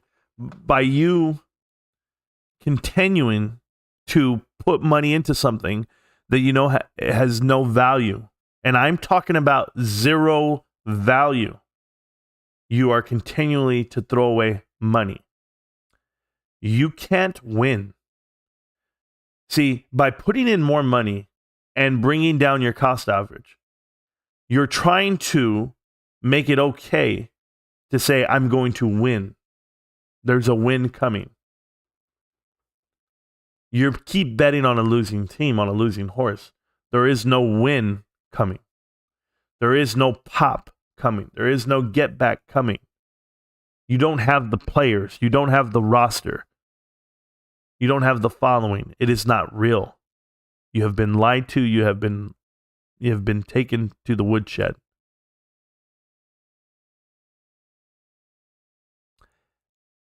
AMC got out, but it was a no-win situation. AMC get out, but it is a no situation. Yeah. Ape really destroyed AMC, and the possible pump, even to exit your position, might not be enough. Yeah, you're never going to see it, man. I don't care. I'll say it. And here's the difference between me and Tara Bull. Tara Bull will tell you. She'll say, Marantz, you can't do that. You can't tell the people that it's not going to pop, because what if it does? You're going to feel like an asshole. I'm not going to feel like an asshole. I'm not the one who put money in. I'm telling you, you keep putting money into a company that has a negative anything. Terrible. Who would take advice from someone like her? Raidabo, apparently she wouldn't take advice from me. Because, wow. I don't know. Are we going to listen to Jerome Powell? I mean, we can. Marantz, if AMC runs even slightly, let's say 10 to 15, it's not possible, Marvin. Marvin, it's not possible. I don't think you even understand what, and you do understand. Okay, it's $5 right now. All right? For it to get to $10, it's got to run 100%. Market cap of almost $3 million, 311. You would have to find $3 billion. You would have to find additional $3 billion worth of market cap to go in there without someone taking profits. That is not possible. The only people that hold these shares are you guys. You guys are all trying to do the same thing. This is a falling knife for you. There's no way it gets to 10 or 15. People are still trying to get to 7 and 8 and 9. I'm just going to tell you, 50,000 diamond-handed holders that you see on Twitter and YouTube and Reddit, 50,000 individual investors, I don't even care, because that's a lot, right? That's a lot of followers. That's a lot of everything for anyone who's doing anything. How about, we'll even use the number of the max biggest account out here, 300,000. You'll have Trey, who had 300,000, Matt, who had 300,000. Even if you had 300,000 investors, all diamond-handing, because they believe in the movement. You have an additional X amount of investors that don't give a shit about you, that are only there to scalp and make money and get the fuck out, back in, out, in. They're just in it. You guys are all dreaming. Your volume has been too high for the last 2 years to tell me that you have diamond hands. You don't. Nobody does. You do. You do. When I say nobody does, people, oh, what do you mean? I do. Okay, dumbasses. Let me show you why it's never going to happen. GameStop. Pay attention. 1.85 million shares traded today. 1.85 million shares traded today. We will even go to the 3-month average of 5 million shares. Okay. That is 1.5%, almost 2% of the float.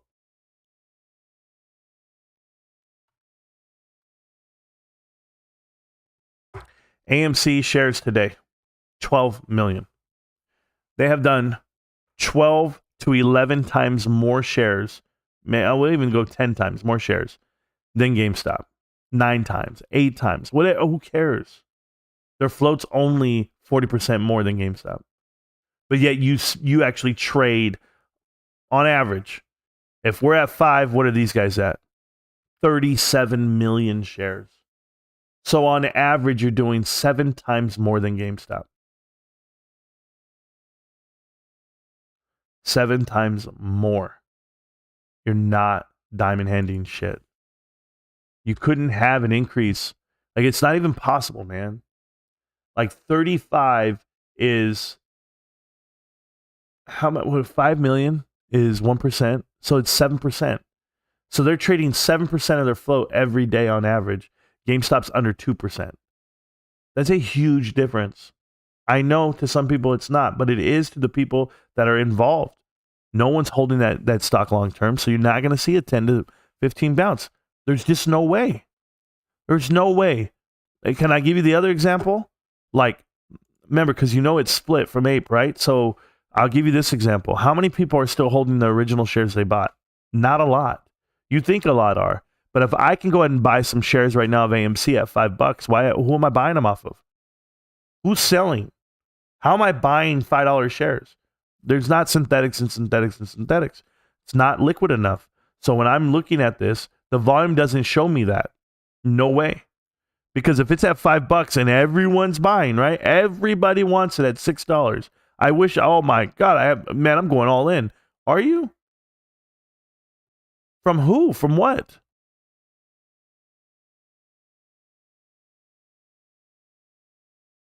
I'm going to show you some. Okay? Because I made the video months ago. August is when I was doing my Twitter Spaces calls. Oh, I want that one. I want this one. I want real AMC. Sorry. Okay. So I'm doing my Twitter Spaces call back in the day, around August timeframe, right here. It started popping up. It got all the way to $16.89, which is really $27. This is when BlackRock sold their shares. Okay. BlackRock sold their shares at $16.89. That's the new amount. Okay. It was 27, but because of Ape, took the equity out of it. But it's the equivalent of $16.90. You will never listen. You will never see it back to that price. BlackRock sold off 41% of their holdings at the peak. Everybody got the hell out of the way. You think you're getting to $16 again? Diminishing returns. That's what happens on a pump and dump. A pump and dump that has volume, which this stock has had. Every pump in the stock has volume. Every pump has crazy amount of volume. But every pump that you see has diminishing returns. Less volume from the time before and less price action all the way down. You can't tell me you think this stock's going to $50 ever again. It never is going to get there. It's never going to get here. Now, what is the difference between that and GameStop? People always tell me, well, what do you mean, Marantz? The chart is the same exact thing. GameStop's coming down. And I will tell you this till the day I die. Pay attention. The bottom of GameStop is rising. Right now, they've tried to dump us down how many times, and we touched this support at $24, $25.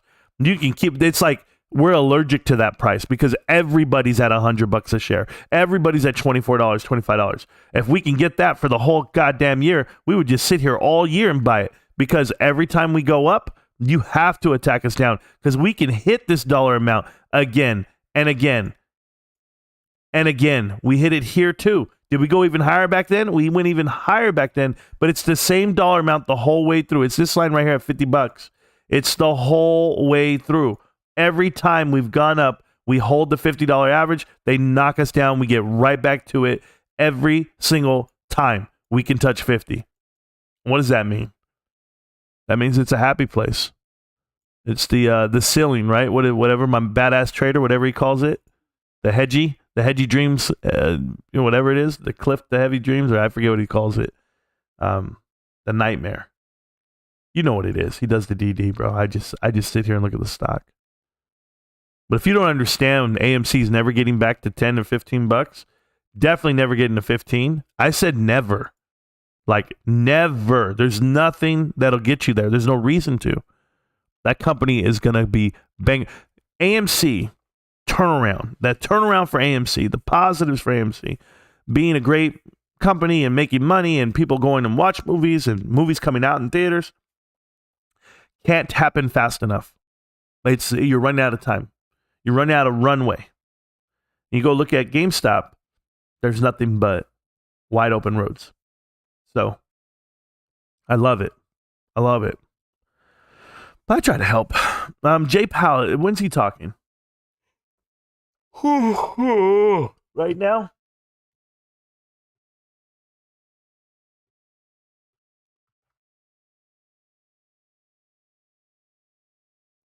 Let's see what it says. Upcoming starts at 11:30. Federal Reserve news conference is at 11:30. That's what I have. So I have to wait till then. Am I ready? Let me see. Yeah, starts in 29 minutes. Yeah, I'll put it up for you guys. I'll let you guys watch it. I'll put them up right here. We'll get to it. Oh, hey, GameStop, having a little pop here. Let's go. Oh, a real big pop. Uh-oh. You guys keep playing these games. The meeting's about to start in 30 minutes. Don't play. Yeah, they better start knocking it down right now. I just look up and I'm just like, whoa, what's going down? It's going down. Meet me in the club. It's going down. Anyway, you're guaranteed to go down. All right. Hold on. I'm trying to get you there. I think I can go there. Can I go there? I can.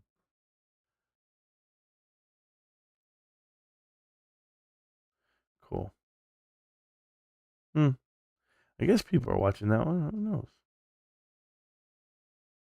We got songs out the audio library. Let's see what we got here. New songs. Cool.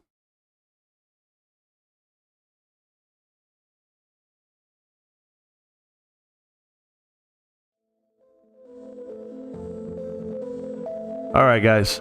While we wait and we watch GameStop blow up.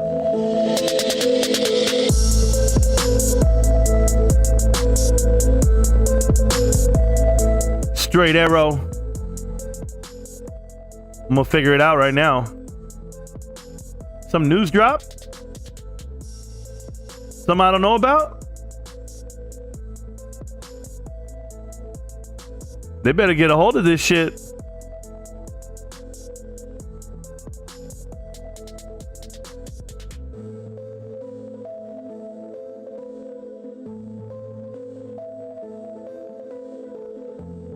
Yeah, I don't think you can find one person that shows you that Adamarian can be trusted. I agree with that.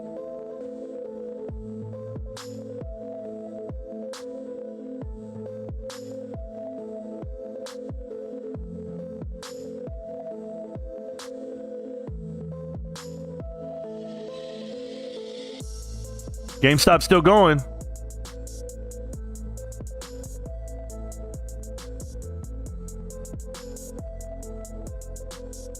Dorito of Doom. We're missing some thumbs ups out here. Hedgy Dreamcliff. Hey, I don't remember, bro. Hedgy Nightmares. Whatever, bro. Let's go.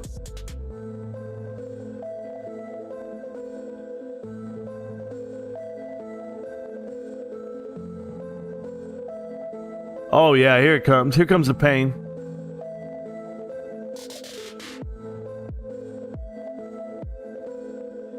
300,000 shares available to borrow. By the way, look at the calls, bro. Talk about hedging. There was only 34,000 when we started Monday. Now we're up to 80,000 calls. Pi-Fi must be onto something. First day we traded under 60% on short percentage.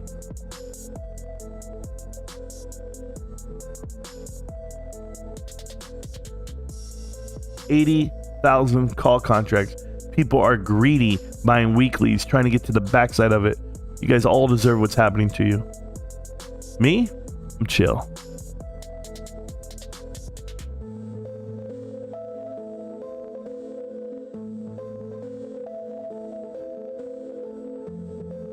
All right. Still going up. Bro, I don't know who's buying it. I don't know what the hell's going on, but this is real. We'll see if it keeps going. I might get lit. I'm trying to chill, trying to relax.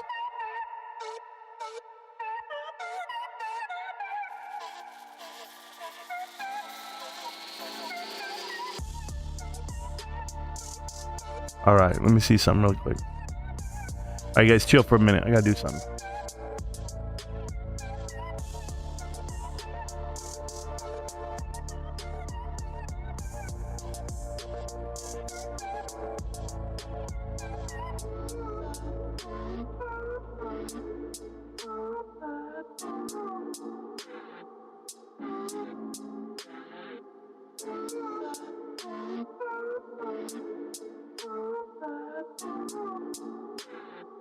All right. So, is it Powerball tonight? Bro, I swear I'm going to buy a Powerball ticket because I have some good luck coming my way. Stacks, is it tonight though? I need to know.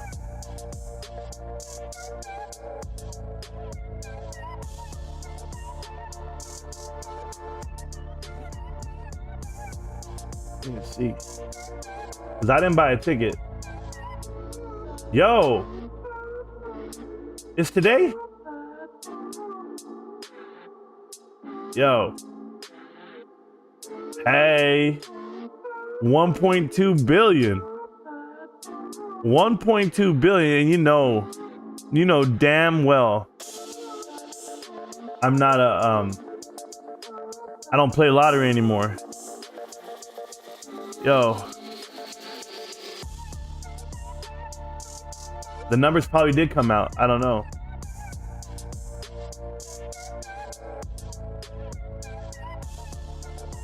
I think I'm gonna have to go buy a lottery ticket, guys.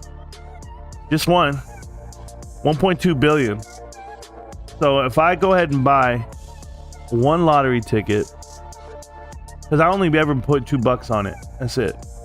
Buy a lottery ticket. All right, let's do that. The cash amount would be $400 million after taxes in one lump sum. 400 million. What would you do with $400 million? I ask you guys. If you guys were to win this lottery tonight, 1.2 billion, which would then be $400 million cash to you after taxes. And the choice of the one lump sum, which you should always pick, not the payments. What would you do with 400 million realistically? Realistically, is that a good word? Yeah, realistically. I'd rent Adam Aaron for a week or two, probably. 400 million. Pay off the house and cars first. Put 95% of GME in DRS. Well, you'd own a lot of GameStop at that point, so you'd have to declare that you're going to own the company. Start the MOAS. Keep 5% for the house. Invest in GameStop and become a philanthropist. Put more investment in properties. The better question is, what wouldn't I do? Oh man, you guys have some great answers. I'm not that dude. I'm gonna tell you right now. This is nothing against my people or anything. 400 milli. Woo! Well, I would bless the world. What kind of stripper is this Adam Aaron? I want my money back. GameStop needs their own Steam.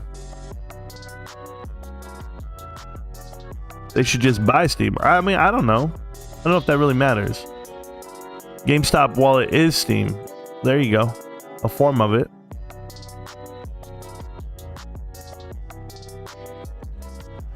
This dude said, keep 50 and give the rest away. You're going to give away $350 million? Okay. I mean, I'm okay with that. I really am. The Fed is going to raise rates 75 basis points for the 4th consecutive time. Yeah, no big deal. Like Ravens just said, it's priced in. Amo says he would vanish. Damn, bro. Can't even get a phone call? Can't get nothing? That's awesome. I think I would do a lot of things that I've always wanted to do. I'll give you an example right now. The first thing I would do, or the first type of things I would do, would be like,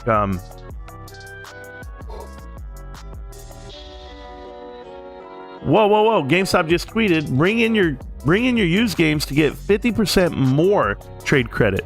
With the game release season happening now, no better time to get some extra credit. Yo. The one thing I would do, or not one thing, but the numerous things I would do, is I would enjoy life. I would still live stream, obviously. I would still be here with you guys, even $400 million in. Absolutely. That's what I like to do. But I would definitely go to all the sporting events I've ever wanted to go to. And I know you guys are saying, like, what the hell? You're gonna go to Super Bowl? Really? I mean, I wouldn't even go to the Super Bowl unless the Cowboys were in it. But even then, it's like iffy because I don't want to spend that kind of money. But because I know they're gonna go back every year, so there ain't no point in like me really shelling out that kind of money. It's like a once in a lifetime thing. But I would like to go to like the NCAA wrestling tournament championships, the prelims, watch all the guys wrestle. You know, I love college wrestling, collegiate wrestling, and I like all prep sports, like all the prep sports in the world, like high school football, things like that. I would be doing stuff like that. I would travel, watch sporting events in the U.S. only. I would not go overseas ever. I would definitely buy. I don't know if I'd go to the World Cup again. I've been there. But I'd go to the World Cup here when it's here. Definitely. I plan to already. I think Ralph and I talked about it. Want to go to a soccer game. Brain injury research. Well, there. Go ahead. Here. If you're just going to throw 1 or 2 million on the ground, let's do it right now. Give each kid 10 million in a trust and start a residency. Travel and move out the country. Nah, see, you guys are all trying to leave the country? I'm trying to get up in here. I'm trying to stay here. But I probably would move back to Georgia or go get a place like in Florida or Texas or Tennessee. Just anywhere with no state income tax. And figure it out from there. The Commanders are for sale. MMTLP is consolidating and going to break out. Well, good, Robert. There's a lot of stocks that are doing that. I think. Yeah, no, I say Georgia because I like Georgia. Angry. That's why I said Georgia. Texas is the best. I don't know. I don't like the weather. Where I live has the best weather in the world, but I don't like California. So if I had the ability to move out of California, I think I would do it. But I have to convince my wife, and that's the hardest part. And there's no negotiating there as far as like I know what people are going to say, well, then get a new wife. It's not possible. You guys don't know. You guys don't know what it is. It's not even like, it's more of a ride or die situation. Like, have you guys ever had a buddy or a friend or a wife or a partner, anybody, I don't know who, that's just so ride or die? Like, they could talk all the shit in the world to you, but if somebody says something to you, they will pop. They got your back. Like, they just pop. That's my wife, dude. My wife will not let me fail. Even when I want to give up on myself sometimes. Like, not like I'm not like that. That's not what I mean. Like, it's not like I have like this voice inside of me or anxiety or like, I'm not weak, right? Like, I'm not built like that. That's why I call it weak, trust me. But my wife is like, yeah, that's not a good person. And then whenever it ends up happening, like some shit goes down, she goes, I told you, I could read it. I can tell you they were trash. I was like, yeah, you're right. I'd like to welcome y'all to the newly developed island, formerly known as Puerto Rico, now known as the Stacks-a-Lot Isle. Yeah, no, that isle's not gonna work, bro. First off, buying Puerto Rico, that's a trash ass place too, man. Ugh. Don't worry, my grandmother's from Puerto Rico. I don't care. Third world country, shit is trash, bro. I'm not a fan of Puerto Rico. I'm not a fan of any of that shit over there in the islands because one, it's gonna hurricanes every year. You gotta deal with hurricanes.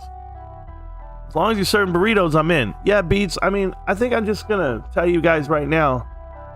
You're gonna see a lot. You're gonna see me at a lot of USC football games.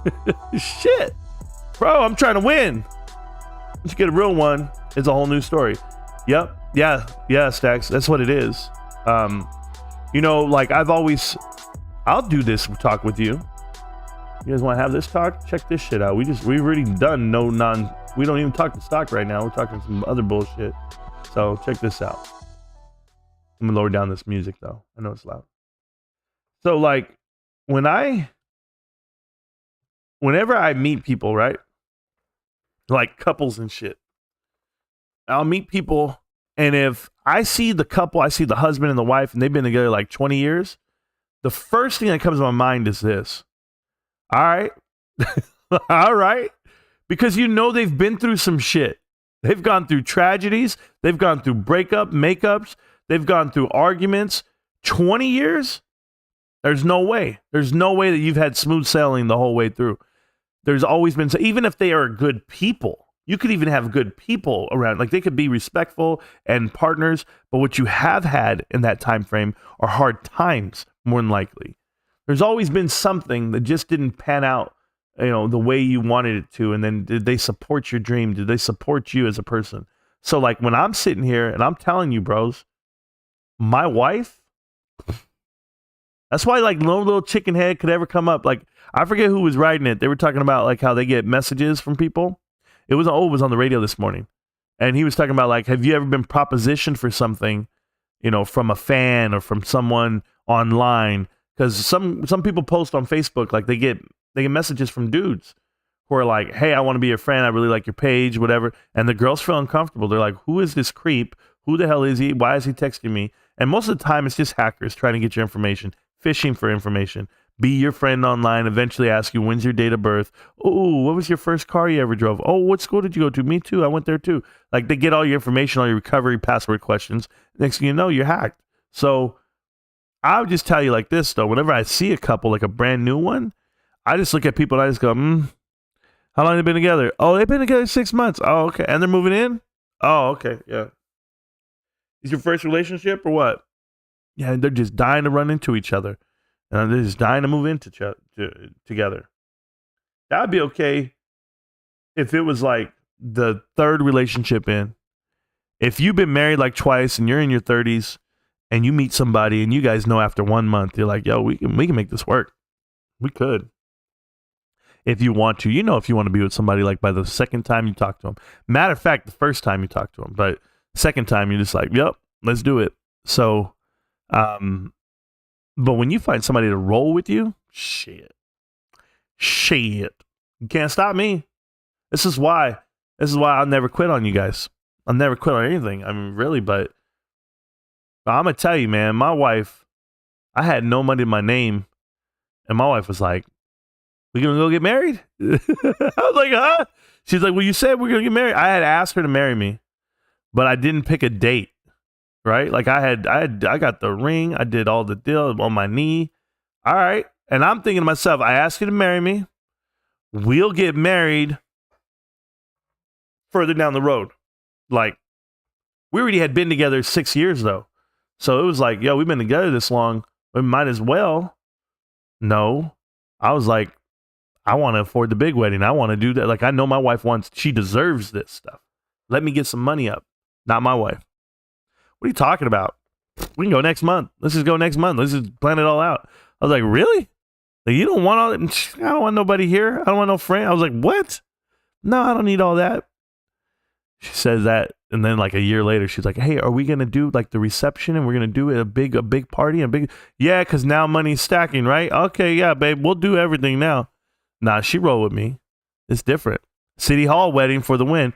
Let me tell you, man, it's wild. I reported that person for creating a profile with your wife's picture. Not cool. You know, Shalee McDonald, my wife took that pretty cool. My wife was like, oh, baby, come on now. She's like, probably some dude just sitting there in his she calls it weekday underwear. Because if you wear underwear with the days of the week on them, whoo, that's who you are. You still wear underwear that say Monday, Tuesday, Wednesday, Thursday? I remember my wife said, I go, baby, I saw the video too. Yeah. We got quarter three earnings around 12.8, I thought. But if it's 12.14, that's kind. Do you see a positive EPS from Marketplace and slim down on the overhead and hiring? No, I don't see it, John Jarbinks. I don't see a positive EPS just yet. But I think quarter four, I definitely do. But I think we're doing the right thing. So I think we're going to shrink down the G&A. You know, the SG&A that dropped down 14%, what it did was when you can cut the books up and you show that you have a drop in SG&A, you dropped 14%, but you only lost 4% in sales. In this economy, that's monster. Because what people have to remember is a couple of different things, okay, guys? Things are more expensive. Right? And I'm not talking about product to sell. I'm talking about to run your business. It costs more money to run your business than ever. It's inflation right now. How the hell did GameStop have a 14% decrease on running their business? That's going to tell you you're a great operator. You guys are running the business correctly. Because with an increase in salaries, yes, everyone makes more money right now. You got to still keep up. So with an increase in salaries, an increase in general, as far as what you're paying for and how you're putting your product there, you're telling me we had a decrease of 14%? That is phenomenal. Because what's going to average out and what's going to lean out, you're going to get a plus side on that. You're eventually going to be plus on that because you can operate right now at a decrease. You're beating out last year. And the whole thing about Wall Street and business in general is just be better than last year. That's it. I don't care if it's $1 increase. Be better than last year. And what people keep looking at is a dollar amount. That's what people are looking at. They're looking at the dollar amount. How much revenue did you produce? Revenue does not matter. I tell you guys this all the time. It's not about the dollar amount that you produced. It's how did you get that dollar? And with us having a 14% decrease and yet only a 4% loss in sales, that's a recipe for magic. That's a recipe to actually get it. Because I'm telling you right now, if you shrink up what you're doing and you show a profit with a smaller footprint, with a smaller profile around you, what happens is Wall Street investors say, you know what? If I gave that company more money, they could mimic what they do at a small level. They can do it at a bigger level. The economy will catch up. This is what will never happen for AMC. They could never catch up to what the economy's doing. They're getting bamboozled. Investors are. GameStop's totally different. This is why GameStop holds merit and weight. Because as they get smaller, their increases go up as far as, well, the increase on the other side, the negative side. So a bigger decrease is an actual increase on the stat sheet, right, on the balance sheet. So that's just it. How do you feel about the gap? You know, you asked me that, Stacks, because we had a guy come in here and he just basically plagiarized a Yahoo Finance ad. and said that we'll never have the general applied accounting practices that'll show us in a positive. That's because people are thinking on one scale only. They're thinking brick and mortar scale only. You can't give an evaluation on e-commerce. You just can't. I was studying Costco's e-commerce increase from year over year. And from 2021 to 2022, they went ahead and had an increase of about 0.03 in e-commerce. And I said, 0.03, they're flat.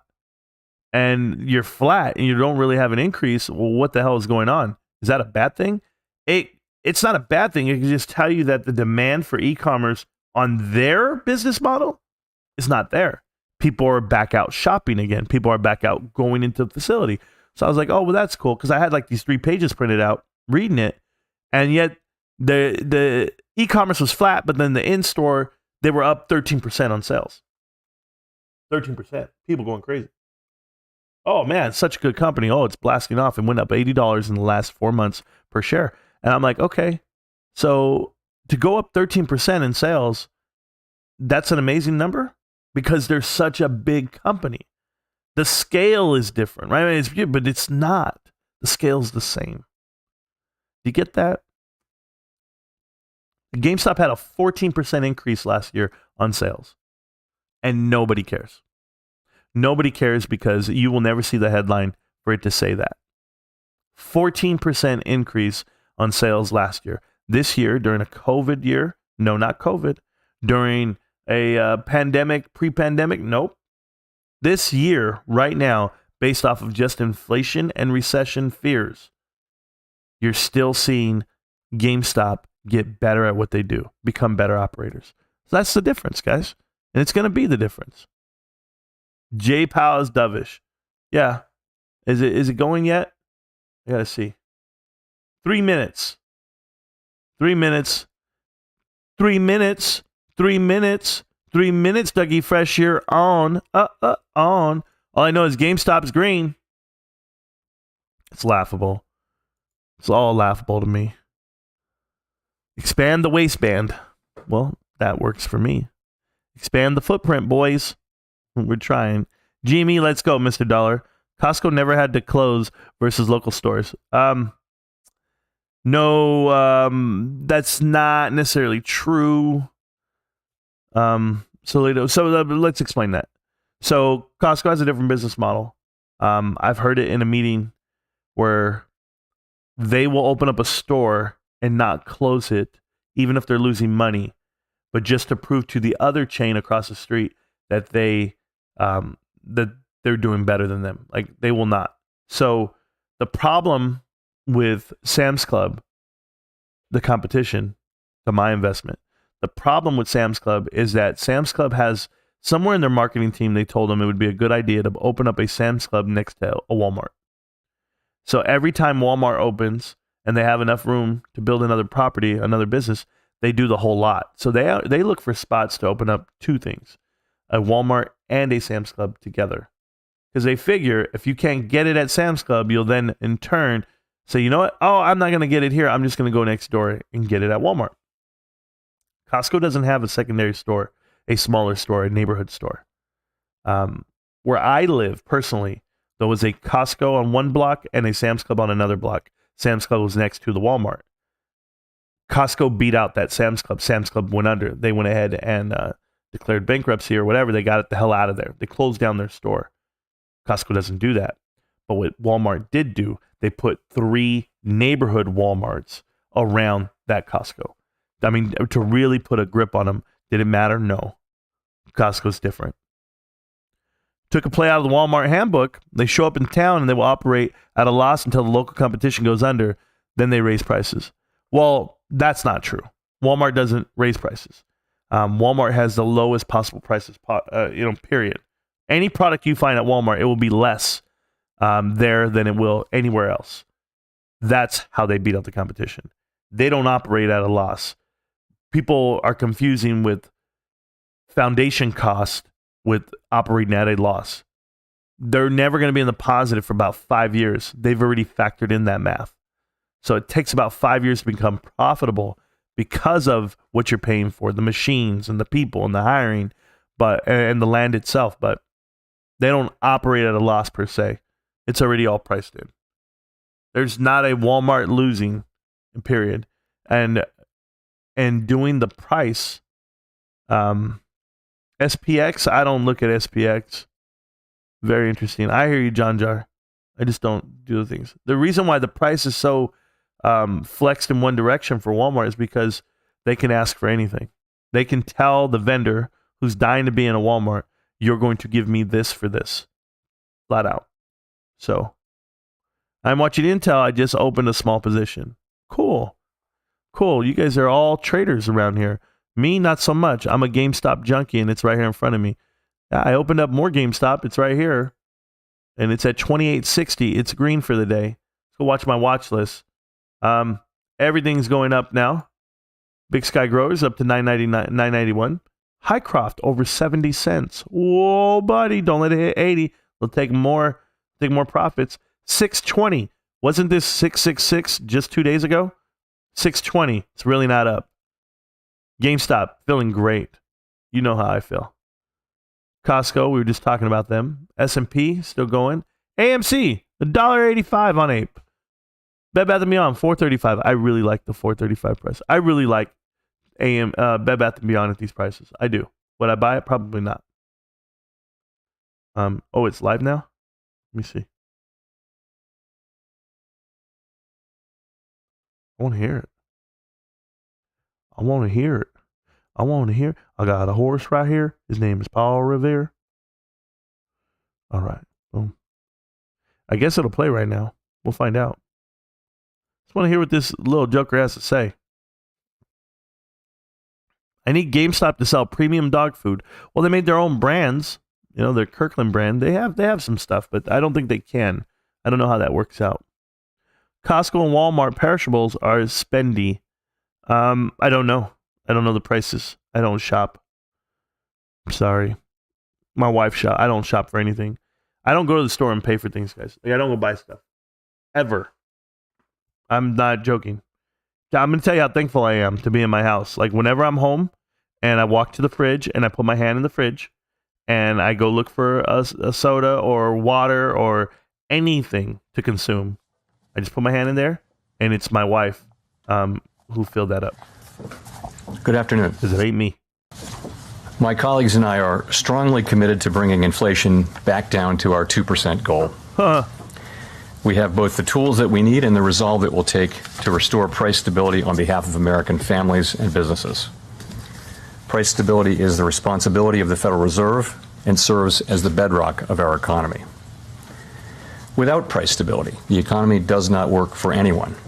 In particular, without price stability, we will not achieve a sustained period of strong labor market conditions that benefit all.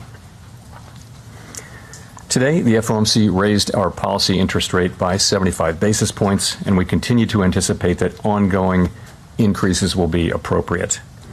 We are moving our policy stance purposefully to a level that will be sufficiently restrictive to return inflation to 2%. In addition, we're continuing the process of significantly reducing the size of our balance sheet. Restoring price stability will likely require maintaining a restrictive stance of policy for some time. I will have more to say about today's monetary policy actions after briefly reviewing economic developments. The U.S. economy has slowed significantly from last year's rapid pace. Real GDP rose at a pace of 2.6% last quarter, but is unchanged so far this year. Recent indicators point to modest growth of spending and production this quarter. Growth in consumer spending has slowed from last year's rapid pace, in part reflecting lower real disposable income and tighter financial conditions. Activity in the housing sector has weakened significantly, largely reflecting higher mortgage rates. Higher interest rates and slower output growth also appear to be weighing on business fixed investment. Despite the slowdown in growth, the labor market remains extremely tight, with the unemployment rate at a 50-year low, job vacancies still very high, and wage growth elevated. Job gains have been robust, with employment rising by an average of 289,000 jobs per month over August and September. Although job vacancies have moved below their highs, and the pace of job gains has slowed from earlier in the year, the labor market continues to be out of balance, with demand substantially exceeding the supply of available workers. The labor force participation rate is little changed since the beginning of the year. Inflation remains well above our longer-run goal of 2%. Over the 12 months ending in September, total PCE prices rose 6.2%, excluding the volatile food and energy categories. Core PCE prices rose 5.1%. And the recent inflation data again have come in higher than expected. Price pressures remain evident across a broad range of goods and services. Russia's war against Ukraine has boosted prices for energy and food and has created additional upward pressure on inflation. Despite elevated inflation, longer-term inflation expectations appear to remain well anchored, as reflected in a broad range of surveys of households, businesses, and forecasters, as well as measures from financial markets. But that is not grounds for complacency. The longer the current bout of high inflation continues, the greater the chance that expectations of higher inflation will become entrenched.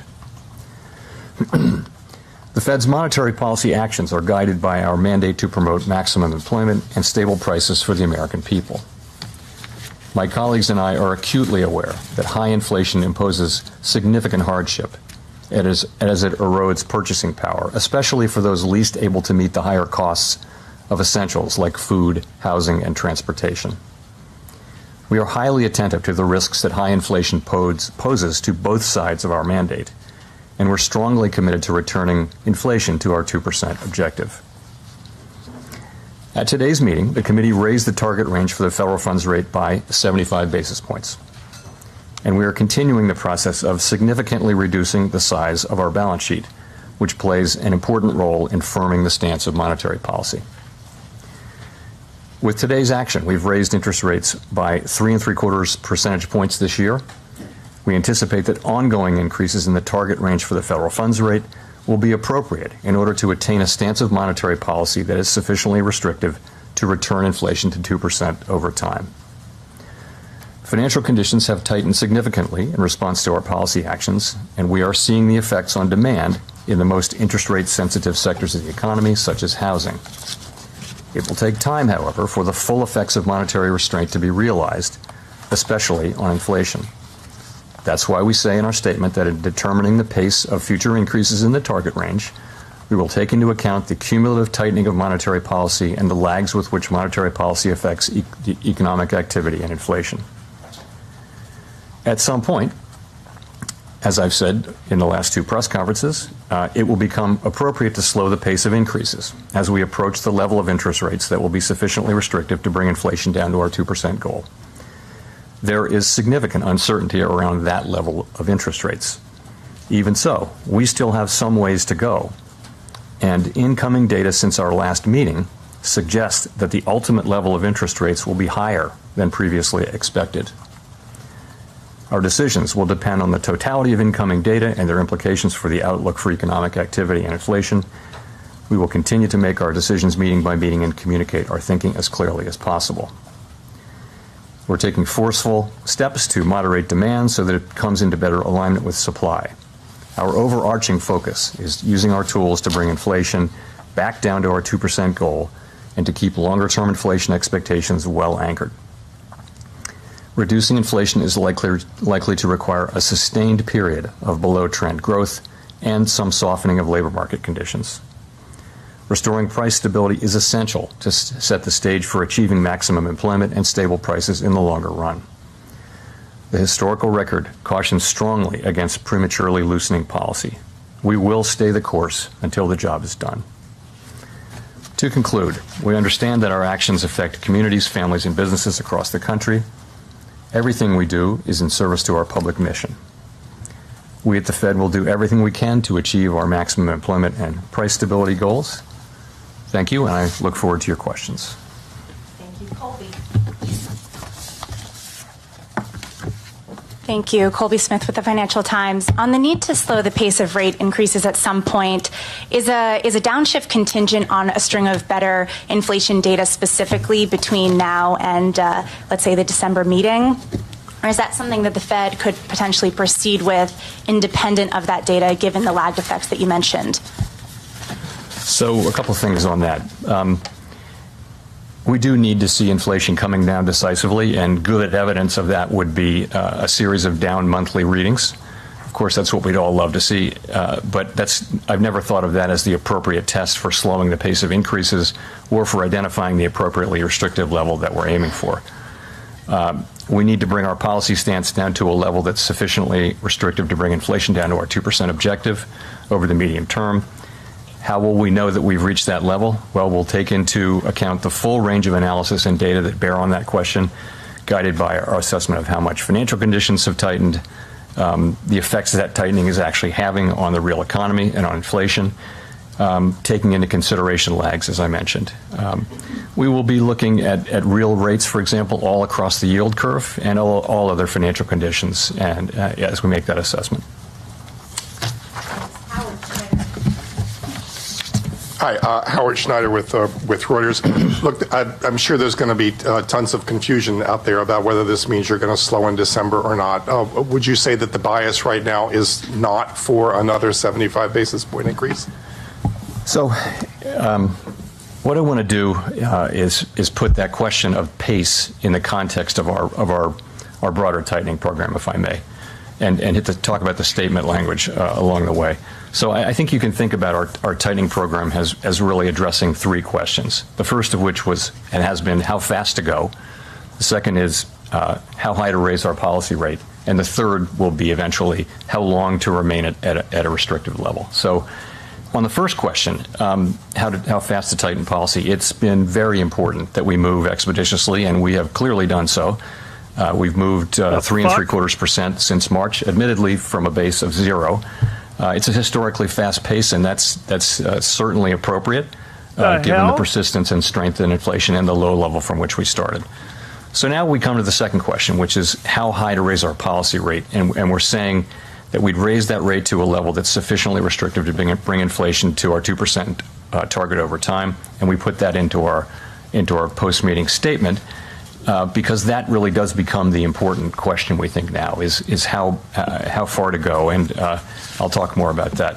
We think there's some ground to cover but before we meet that test, and that's why we say that ongoing rate increases will be appropriate.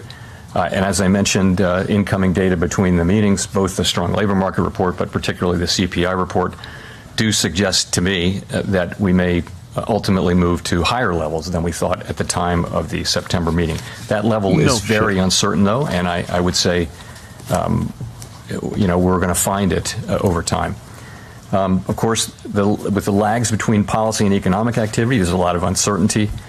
So we note that in determining the pace of future increases, we'll take into account the cumulative tightening of monetary policy as well as the lags with which monetary policy affects economic activity and inflation. So I would say as we come closer to that level, move more into restrictive territory, the question of speed becomes less important than the second and third questions. And that's why I've said at the last two press conferences that at some point it will become appropriate to slow the pace of increases.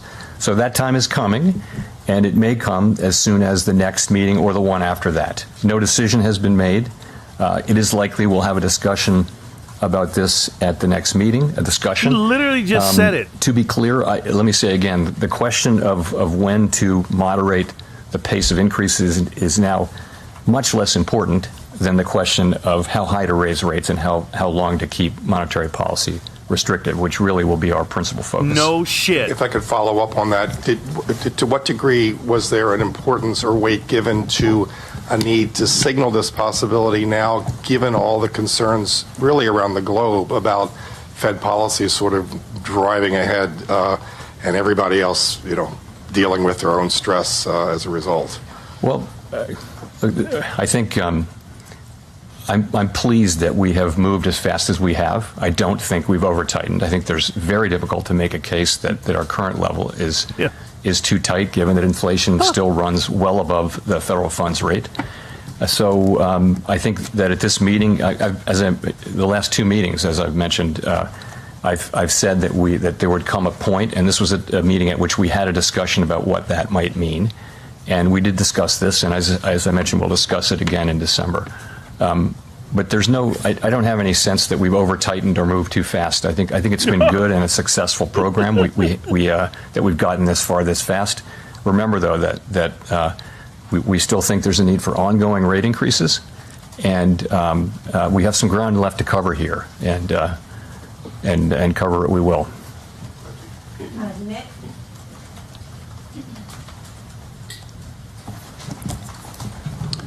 Nick Tamarosa, The Wall Street Journal.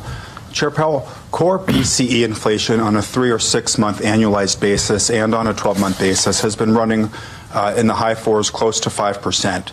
Is there any reason to think you won't have to raise rates at least above that level to be confident that you are imparting enough restraint to bring inflation down?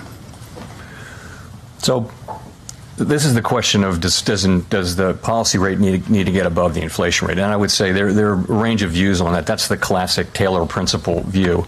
But I would think you'd look more at a forward, a forward-looking measure of inflation to look at that. But I think the answer is we'll want to get the policy rate to a level where it is where the real interest rate is positive. We will want to do that. I do not think of it as the single and only touchstone, though. I think you put some weight on that. You also put some weight on rates across the curve. Very few people borrow at the short end of at the federal funds rate, for example. So households and businesses, if they're very meaningfully positive interest rates all across the curve for them, credit spreads are larger, so borrowing rates are significantly higher. I think financial conditions have tightened quite a bit. So I would look at that as an important feature. I'd put some weight on it, but I wouldn't say it's something that is the single dominant thing to look at. If I could follow up, what is your best assessment or the staff's best assessment right now of the current rate of underlying inflation? I don't have a specific number for you there. There are many, many models that look at that. And I mean, one way to look at it is that it's a pretty stationary object, and that when inflation runs above that level, for sure, substantially above for some time, you'll see it move up, but the movement will be fairly gradual. So I think that's what the principal models would tend to say. But I wouldn't want to land on any one assessment. There are many different, as you know, people who publish an assessment of underlying inflation. Thank you. Don't worry, guys. I'm going to tear his ass apart right now. Thank you for taking our questions. Gina Smilek, New York Times. I wonder, do you see any evidence at this stage that inflation is or is at risk of becoming entrenched? Is inflation becoming entrenched? So I guess I would start by pointing to expectations. So if we saw longer-term expectations moving up, that would be very troubling. And they were moving up a little bit at the middle part of this year, and they've moved now back down. That's one piece of data. Shorter-term inflation expectations moved up between the last meeting and this meeting, and we don't think those are as indicative, but they may be important in the wage-setting process. There's a school of thought that believes that. So that's very concerning. I guess the other thing I would say is that the longer we're now 18 months into this episode of high inflation, and we don't have a clearly identified scientific way of understanding at what point inflation becomes entrenched. And so the thing we need to do from a risk management standpoint is to use our tools forcefully but thoughtfully and get inflation under control, get it down to 2%, get it behind us. That's what we really need to do and what we're strongly committed to doing. Rachel. Hi, Chair Powell. Thank you for taking our questions. Rachel Siegel from The Washington Post. The statement points to lag times. I'm wondering if you can walk us through how you judge those lag effects, what that timeline looks like over the coming months or even a year, and where you would expect it to show up in different parts of the economy. Yeah, so the way I would think about that is, it's a commonly, for a long time, thought that monetary policy works with long and variable lags, and that it works first on financial conditions and then on economic activity, and then perhaps later than that even on inflation. So that's been the thinking for a long time. There was an old literature that made those lags out to be fairly long. There's newer literature that says that they're shorter. And the truth is we don't have a lot of data of inflation of this high in what is now the modern economy. One big difference now is that it used to be that you would raise the federal funds rate, financial conditions would react, and then that would affect economic activity and inflation. Now, financial conditions react well before, in expectation of monetary policy. That's the way it has moved for a quarter of a century, is in the direction of financial conditions, then monetary policy, because the markets are thinking, what is the central bank going to do? And there are plenty of economists that also think that once financial conditions change, that the effects on the economy are actually faster than they would have been before. We don't know that. I guess the thing I would say is it's highly uncertain. And so from a risk management standpoint, it would be irresponsible not to ignore them, but you want to consider them, but not take them literally. So I think it's a very difficult place to be, but I would tend to want to be in the middle, looking carefully at what's actually happening with the economy, and trying to make good decisions from a risk management standpoint, remembering, of course, that if we were to over-tighten, we could then use our tools strongly to support the economy, whereas if we don't get inflation under control because we don't tighten enough, now we're in a situation where inflation will become entrenched, and the costs, the employment costs in particular, will be much higher potentially. So from a risk management standpoint, we want to be sure that we don't make the mistake of either failing to tighten enough or loosening policy too soon. And if I could follow up, should we interpret the addition to the statement to mean that more weight is put into those lag effects than they would have been after previous rate hikes? So I think as we move now into restrictive territory, as we make these ongoing rate hikes and policy becomes more restrictive, it'll be appropriate now to be thinking more about lag. Of course, we think about the lags are just sort of a basic part of monetary policy, but we will be thinking about them. But we won't be, I think we'll be considering them, but because it's appropriate to do so. Let me say this: it is very premature to be thinking about pausing. So people, when they hear lags, they think about a pause. It's very premature, in my view, to think about or be talking about pausing our rate hike. We have a ways to go. Our policy, we need ongoing rate hikes to get to that level of sufficiently restrictive, and we don't really know exactly where that is. We have a sense, and we'll write down in the December meeting a new summary of economic projections which updates that. But I would expect us to continue to update it based on what we're seeing with incoming data. Thanks, Chair Powell. Neil Irwin with Axios. As you look around the economy, the clearest impact of your tightening so far has been on housing, maybe some venture-funded tech companies. It's been relatively narrow in terms of labor market, consumer demand. A lot of sectors you don't see a ton of effect. Is the pathway and channels through which monetary policy works changing? Is it narrower than it used to be? And on housing in particular, are you at all worried that you're crimping housing supply in ways that might cause problems down the road? I don't know that the channels through which policy works have changed that much. I would say a big channel is the labor market, and the labor market is very, very strong, very strong. And households, of course, have strong balance sheets. And so we go into this with a strong labor market and excess demand in the labor market, as you can see through many different things, and also with households who have strong spending power built up. So it may take time. It may take resolve. It may take patience. It's likely to get inflation down. I think you see from our forecasts and others that it will take some time for inflation to come down. It'll take time, we think. Years. Sorry, was I getting to your question there?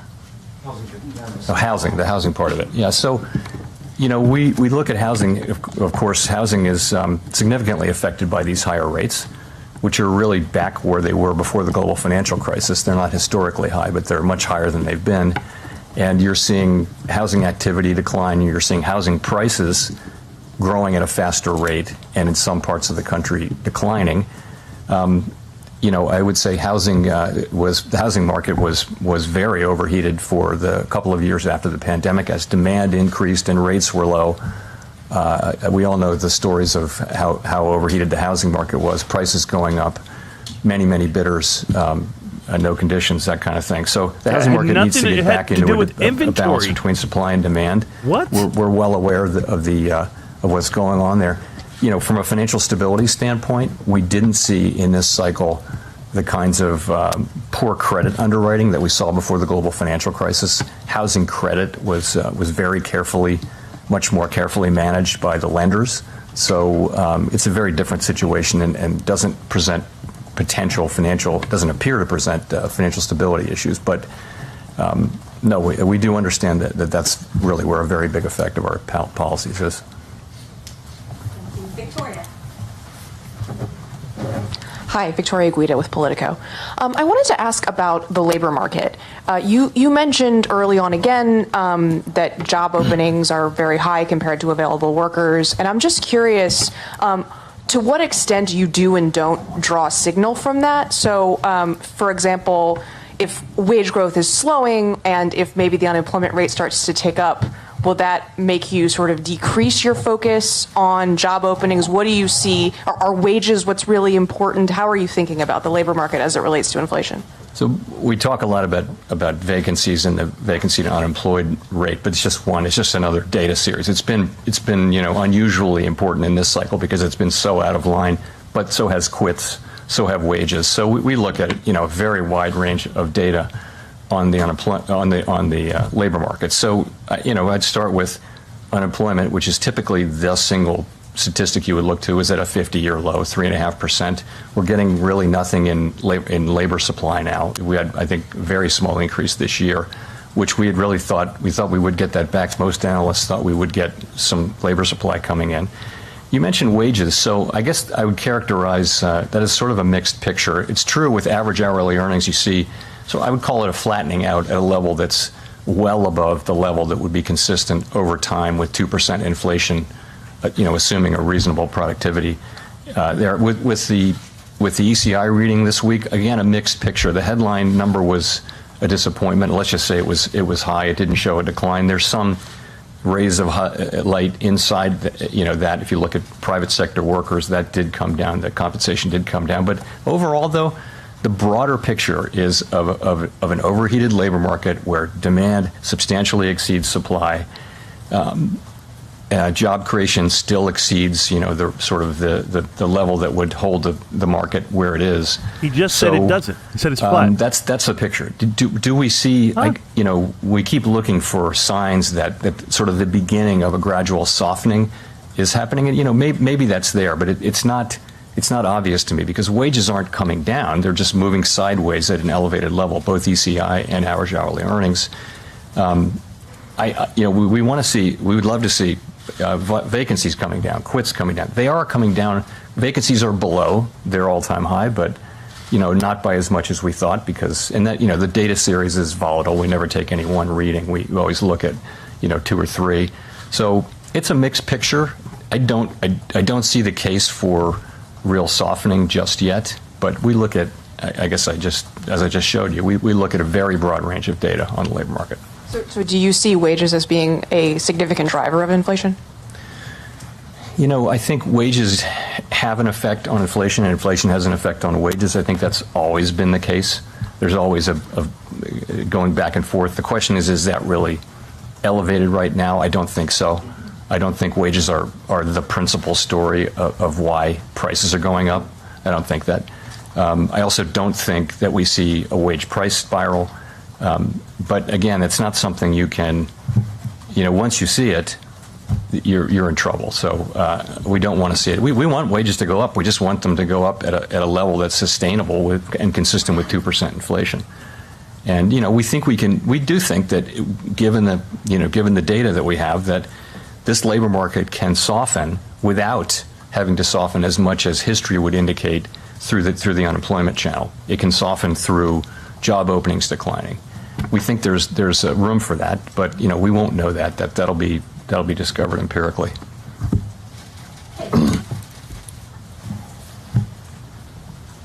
Thank you so much. Kayla Tausche from CNBC. Earlier last month, the United Nations warned that there could be a global recession if central banks didn't change course. The new UK Prime Minister warned of a profound economic crisis there. And I'm wondering how the Fed is weighing international developments in light of a very strong economy here in the U.S. that would seem to be bucking those trends.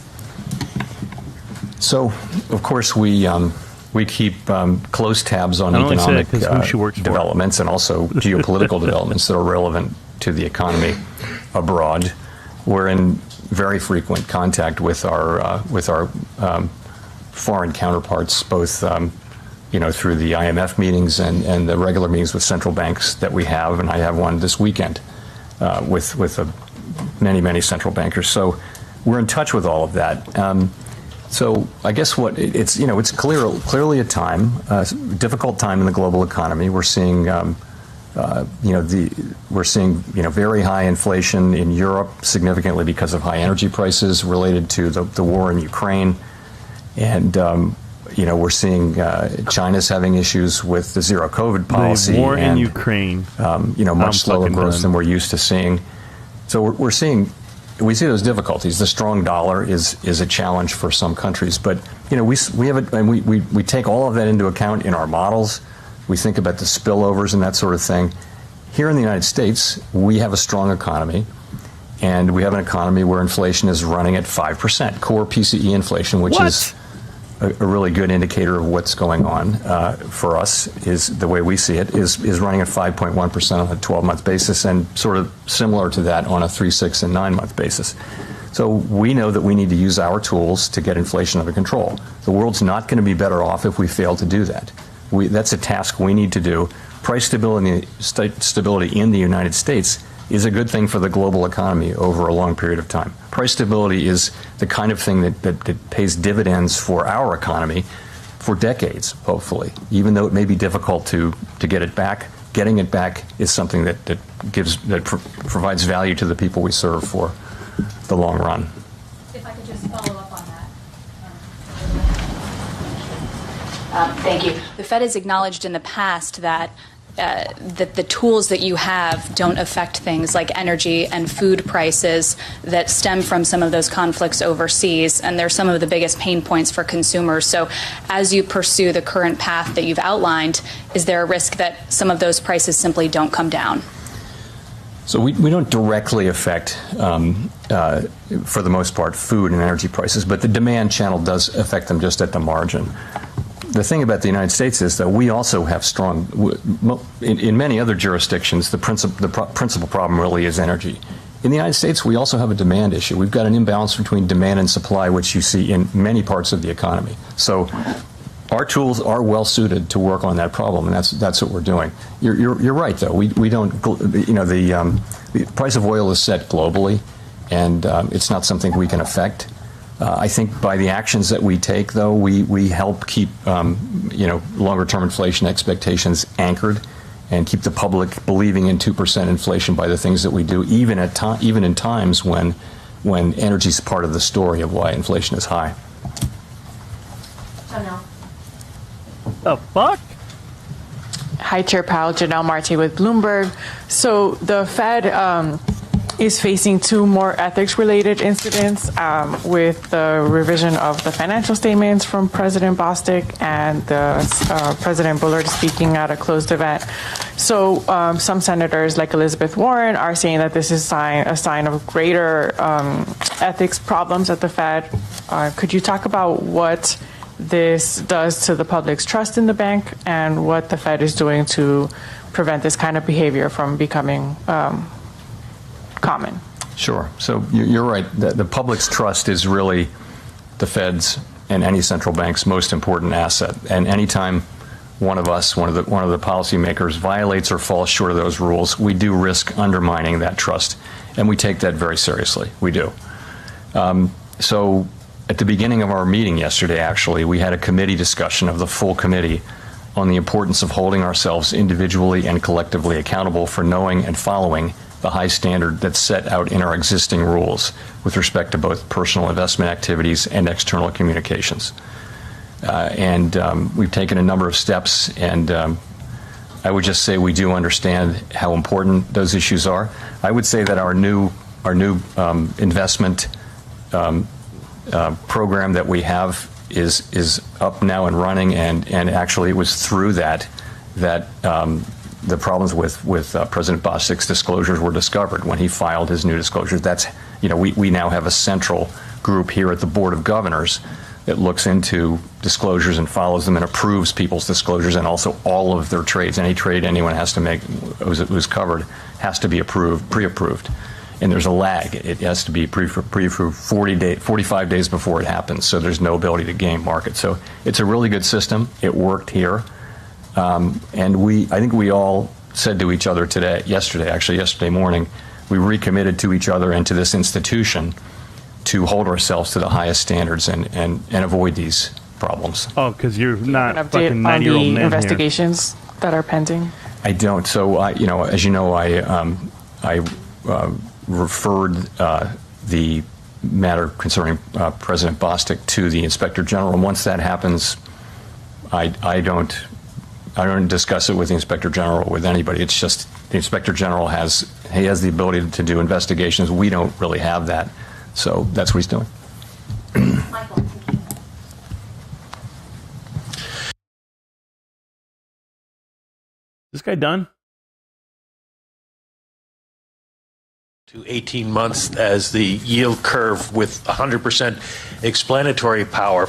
And you said, quote, if it's inverted, that means the Fed's going to cut, which means the economy is weak. That curve is only 2 basis points away from inversion now. So I'm wondering why you are so confident that you have not over-tightened, particularly given that rates work with a lag. Well, so we do monitor the near-term forward spread. You're right. And that's been our preferred measure. We think it, just empirically, it dominates the ones that people tend to look at, which is 2s, 10s, and things like that. So it's not inverted. And also, you have to look at why things, why the rate curve is doing what it's doing. It can be doing that because it expects cuts or because it expects inflation to come down. In this case, if you're in a situation where the markets are pricing in significant declines in inflation, that's going to affect the forward curve. So yes, we monitor it. You're right, and that's what I would say. If I could follow up. You also said several meetings ago that the risk of doing too little outweighed the risk of doing too much. Is what you're trying to tell us today is that risk assessment has changed a little bit? Oh, your risk management. This guy's good. Well, what's happened is time has passed and we've raised interest rates by 375 basis points. I would not change a word in that statement, though. I think until we get inflation down, you'll be hearing that from me. Again, if we over-tighten, and we don't want to, we want to get this exactly right. But if we over-tighten, then we have the ability with our tools, which are powerful, to, as we showed at the beginning of the pandemic episode, we can support economic activity strongly if that happens, if that's necessary. On the other hand, if you make the mistake in the other direction and you let this drag on, then it's a year or two down the road and you're realizing inflation behaving the way it can, you're realizing that you didn't actually get it, you have to go back in. By then, the risk really is that it has become entrenched in people's thinking, and the record is that the employment costs, the cost to the people that we don't want to hurt, they go up with the passage of time. That's really how I look at it. So that isn't going to change. What has changed, though, you're right, is we're farther along now, and I think as we're farther along, we're now focused on that. What's the level we need to get to rates, and I don't know what we'll do when we get there. By the way, we'll have to see. There's been no decision or discussion around exactly what steps we would take at that point, but the first thing is to find your way there. Thanks, Chris. I'm telling you guys. Thank you. Chris Rugaber at Associated Press. Just to go back to housing for a minute, you mentioned the impact that rate increases have had on housing. Home sales are down 25% in the past year and so forth, but none of this is really showing up, as you know, in the government's inflation measures.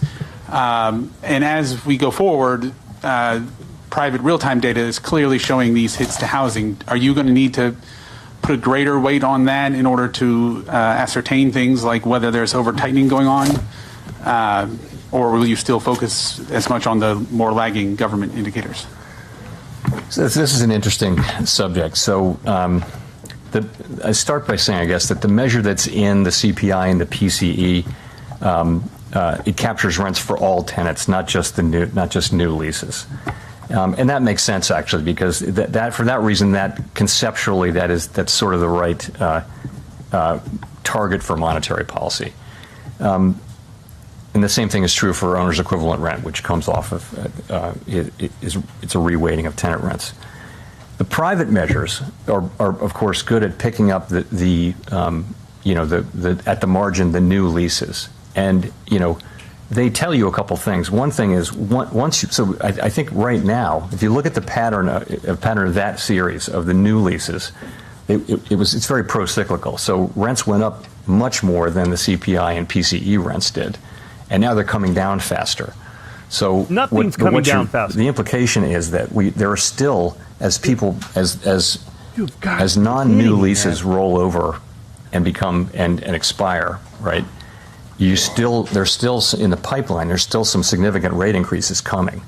Okay, but at some point, once you get through that, the new leases are going to tell you that what they're telling you is there will come a point at which rent inflation will start to come down. But that point is well out from where we are now. So we're well aware of that, of course, and we look at it. And but I would say that in terms of what the right way to think about inflation really is to look at the measure that we do look at, but considering that we also know that at some point you'll see rents coming down. Great. And just a quick follow. It looks like stock and bond markets are reacting positively to your announcement so far. Is that something you wanted to see? Is that a problem, or how that might affect your future policy to see this positive reaction? We're not targeting any one or two particular things. Our message should be, what I'm trying to do is make sure that our message is clear, which is that we think we have a ways to go. We have some ground to cover with interest rates before we get to that level of interest rates that we think is sufficiently restrictive. Yes. And putting that in the statement and identifying that as a goal is an important step. And that's meant to put that question really as the important one now going forward. All right. I've also I know you guys want to listen to Jerome Powell. Okay? I know. Everybody wants to hear this, dude. I'm putting him on mute. I'm going to take him off the screen. All right. I'm going to give you guys a little truth here. Just a little. I'm going to go to work. Yeah, Jerome Powell, I got to go to work. And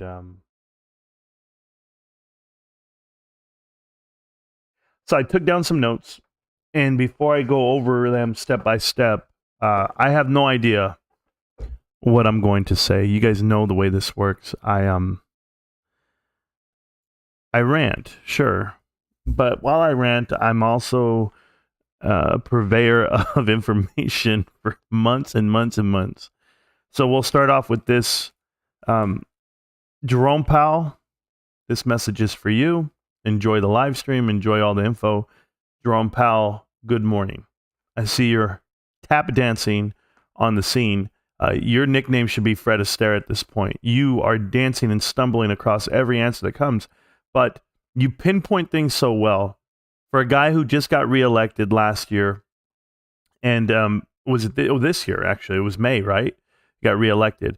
But that's not until you actually started easing into this raising of the rates, which 18 months ago, you said it started inflation. I'm sorry, but you shouldn't have a job if you can't witness this happening prior to that.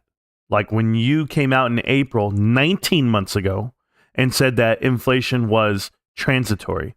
How is it that it can be transitory 1 month before, yet then you say it started then, it started now? And if your job is to forecast what is happening to this economy and to this world, to me, the person, the middle class, you have failed your job. I know why you don't want to commit to a how high versus how long. The question they asked you, how long is this going to go on, or how high do you plan on going? And you said the more important aspect is how high. Well, I know elections are in 6 days, so there's no way in hell you guys were going to go over 75 basis points. This is all priced in. So don't tell me as an adverse effect, or you really don't take into consideration what happens to the markets. All of you guys that are watching Jerome Powell talk, just know this balancing act. It's a seesaw, okay? So it's a seesaw here. And if they go too high, okay, if they go too high on the rates, which they have been doing, this is a recession. The recession's going to hit, and you're going to be in full-blown recession if it goes too high. So they've got to keep it balanced and make sure that this inflation keeps you even keel the whole way. But once it goes too high, and they will do this, and I'll tell you when they're going to do this. This is my own honest opinion, that if it has a red wave on these elections and you put Republicans in charge, you now will then see the Democrats and the left use the Fed as a torpedo, as a missile, to just bamboozle the whole thing. Because now look what you're going to go into. You're going to go into an up, what, you think 2 basis points, 3 basis points, 4 basis points? How high do you want this to go? Because it's going to go. There's no 5% inflation. Get your shit out of here. How many of you guys have had a raise this year of over 15%? Any of you? I'm asking because I'm telling you right now, you're shelling out more money than you ever have in your life. Pick a product. I don't care if it's Jack in the Box tacos, up 50%. Yes, eggs and milk up over 100%. I'm not exaggerating here. Gas in itself. But remember what I tell you about gas, okay? This is where I have a problem with you, Jerome Powell, where you're just so fucking naive. Excuse my language because you might watch this. Excuse my language, my man. But you're so naive to think that because rent rates went up so high initially that it's okay, inflation didn't go up as high. Rent can still come down. Guess what it is? It's still up. It's still up. So if rents went all the way to $3,400 for the same 2-bedroom, whatever it was, and now it's $3,000, oh, it didn't go. Guess what? Inflation's still coming for it. Inflation's still going because you didn't do enough. You haven't done enough. You're doing the least just to get an election through because you're worried about that. So your timeline is skewed and wrong. And if you can't forecast what's coming, then what the fuck is your job? I'm asking. We'll go to the next one. Financial decisions based off of what you call it, risk assessment and risk management. This is all what I'm talking about. You're worried about how Wall Street is going to perceive whatever the hell you're doing. This is why people check charts and check meters while you're talking. If you don't think they're correlated, if you don't think you guys are attached to the hip, you're dead wrong. You're not in it for me. You're in it for the corporate America viewpoint. You're in it for their pockets, not mine. If you cared about me, well, then you wouldn't worry about how you think wage increases are the issue. I just told you how to have a business become profitable. A business can become profitable during this time frame as if they can keep pace not only with the wage increases, but the units they sell. Because the dollar, the actual dollar at the end of it all, at the end of the rainbow, isn't worth anything. You printed too much. You bailed out too many companies. From 2007 to now, what have you done? Prolonged what's in front of you. And a crash is going to come at the expense of who? Voters? Voters because we vote in somebody else. We don't like an 82-year-old man who sniffs people's hair all goddamn day and has a deadbeat for his son. Yeah, I said it. And that's not who I'm voting in, right? But guess what? I'm looking at this from your viewpoint. You are held to a different standard. You're supposed to be of the people, by the people, for the people. But you'd rather just let us all hang out. How is it that 50, 60, 70, and 80-year-olds, presidents of the Fed, need to be reminded that they need to uphold the most highest standard of personal belief and behaviors? Well, we all sat down and we all agreed that we need to revote and recommit ourselves to conducting ourselves to the highest standard. When did you decide that? When you're a public official? Shit, you could do that at city council, let alone president of the Fed. They all better be acting on the up and up. But no, not you. Not you. You just pass it off to the next guy. I know. There's nothing going on here. There's no insider trading going on. These guys aren't making millions and millions based off the information. You're absolutely out of your mind. For you to put out a line out there to say this is an energy against war, you're a fucking lost soldier. There was increases on gas well before anything ever happened in Ukraine. This was all based off of what we do here. The Green Bill, the denying of permits, local and federal permits for all drilling, no fracking. You can go, the list can go on and on and on why energy costs more. Don't tell me it's inflation. Don't do that. Tell me it's AOC and her whole group telling you that there's an infrastructure for, I don't know, electric vehicles when there's not. You want to build something that doesn't exist. You just can't have people just shut down oil refineries and be like, you know what? It's all good. This is why the price is increasing. Because somebody overseas that has no bearing on what I do and I decide, period. But now I'm forced to do what? be friends with Saudi Arabia, be friends with Iran, be friends with the Middle East because you don't want to produce stuff here. I would rather cut off this whole world on all energy fronts and be self-sustaining. That's what I would rather do, but you can't afford to do that because you don't have the votes and you don't have the lobbyists and you don't have anything. Why? Because the U.S. dollar is going to be worth a lot, right? It is. You keep doing what you're doing, keep increasing rates, U.S. dollar is worth everything. Well, then get used to doing things in the U.S. Make everything U.S. made and figure it out because no one is going to be able to afford the conversion rate that is. That's the problem. You're doing things for a corporate dollar, not for my U.S. dollar. There's a big difference. There's corporate dollars, and then there's my dollar. And my dollar matters to me. That's why you will never have my vote. That's why you can't pass this bullshit to me. You want to talk about rents going down? What are you talking about? Commercial rents? Is that it? You're talking about commercial buildings and people renting out buildings? Guess what these guys are doing? The people. They're fighting with the number one company in the world, Apple, to say, guess what? I'm going to be a stay-at-home employee. I'm going to be at home, doing things on the internet, doing it on Zoom with the new technology we have in front of us. Why are we so advanced, but you're so far behind? Why is it that we could see inflation coming before you ever did? Did you never go shop at the store? Did you never go put gas in the tank? Did you not feel it well before it ever happened? How the fuck could you guys not know that the pandemic and printing out billions and billions, trillions of dollars was not going to have this adverse effect on the economy, period? All right, I'll stop because that's exactly where you're at. What's the next thing you said? Something stupid. Employment. Employment. You know what, pal? Jerome Powell? I have worked in the industry of employment since my 20s. Yes. On the opposite side. Right? So I'm on the team. I was a senior sales executive for recruitment advertising. I'm the guy you come talk to if you want to hire somebody. Hey, Marantz, I need to hire somebody. How can I advertise for it? No worries, I got this. We're going to do TV. We're going to do online. We're going to do print. We have these conversations.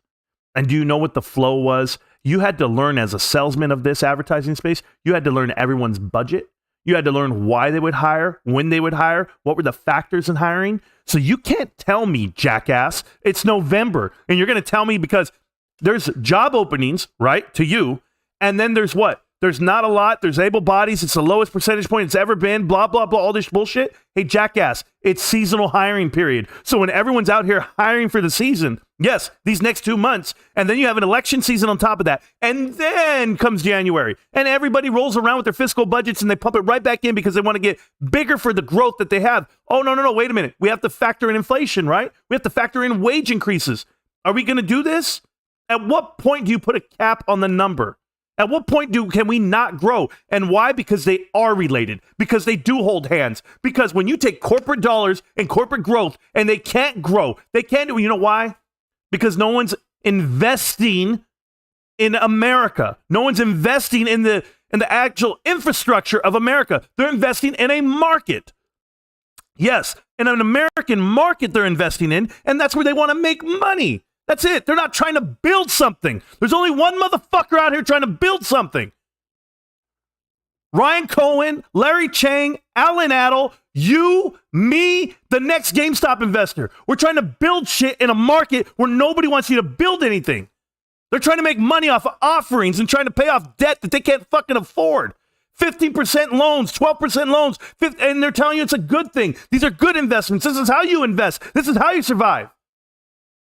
It's all bullshit. You ever been broke in your life? I've been broke plenty of times, and I have the most money I've ever had in my fucking life right now. Do you know why? Because the last time I was broke, I remember what it tasted like. I remember what it felt like, and I didn't like it. I said, never again. Never again am I going to overextend myself. Never again am I going to buy a car I can't afford. Never again am I going to get something just because it looks good. I'm going to fucking grind. And then when it's time to pounce, as you all will say, then I fucking pounce. But a bullshit ass Fed and bullshit in senior staff, you got them all there, guys, in the White House, you name it. They're on the fucking lawn, right there, everywhere in DC. And guess what? They're all saying the same thing. How are we going to make money off of this downturn? How do we all make money off of this shit? And then it's people like me who sit here and go, what the fuck are they talking about? Employment? I hire people every fucking year. And do you know what happens? I get all these guys who are not suit, right? They're like, they have no experience. They're ready to grind. And you know what I look for? I look for the guy. This is what I really look for when I look. I look for a guy or girl, does not matter. I go, okay, have they been through some shit? Have they gone through life? Are they in hard times right now? That motherfucker's going to show up to work. That dude knows what it's like to be in an unemployment line and not be able to get there and get there and get there and get there. Like, fuck, I can't get a job. I can't find a job. The next job you find is a forever job. And why? Because you want it that bad. Because you don't want to be here paying $7 a gallon for gas and for a jackass on TV to be like, yeah, it's only because we got to get tighter and, we didn't see it coming. You didn't fucking see it coming. How come I can see it coming? I want a bag of Doritos for $3 more. Oh, those are the luxuries in life. My bad. How about my light bill this year? $700 fucking dollars for electricity in the state of California? And why? To stay fresh and clean? We've all been there. We've all been in the gutter. If you're over 40 years old, if you're over 30 years old, you remember what it was. Those are lies. That is the tap dance of the fucking century. For the last 2 years, I've been watching these Fed meetings and just listening to the rhetoric of, we're going to figure it out. We don't know what's going to happen. I can't tell you what's going to happen in December. I can't tell you what's going to happen next year because we're still trying to figure out how we're going to get inflation down. Inflation's 2% to you in America. Is that it? Go look around you. This world's bigger than just us. I love you guys. Every single one of you. GameStop, to me, is my way to show you what can happen in this world. I'm going to die one day. And when I do, GameStop will be better than it was the day that I got there. That's all I care about. I wish everybody the best of luck. Enjoy your investments. But know why you invest. It's not because somebody dreamed something up for you. It's not because somebody went ahead and told you this might happen or told you a lie or a trick or gave you some info that, oh, this is happening. No, it's called hard fucking work. And until you work hard and until you've been through the downswing, don't call me. GameStop. Can't stop, won't stop. GameStop. I'm still here, millionaires. I'm still here.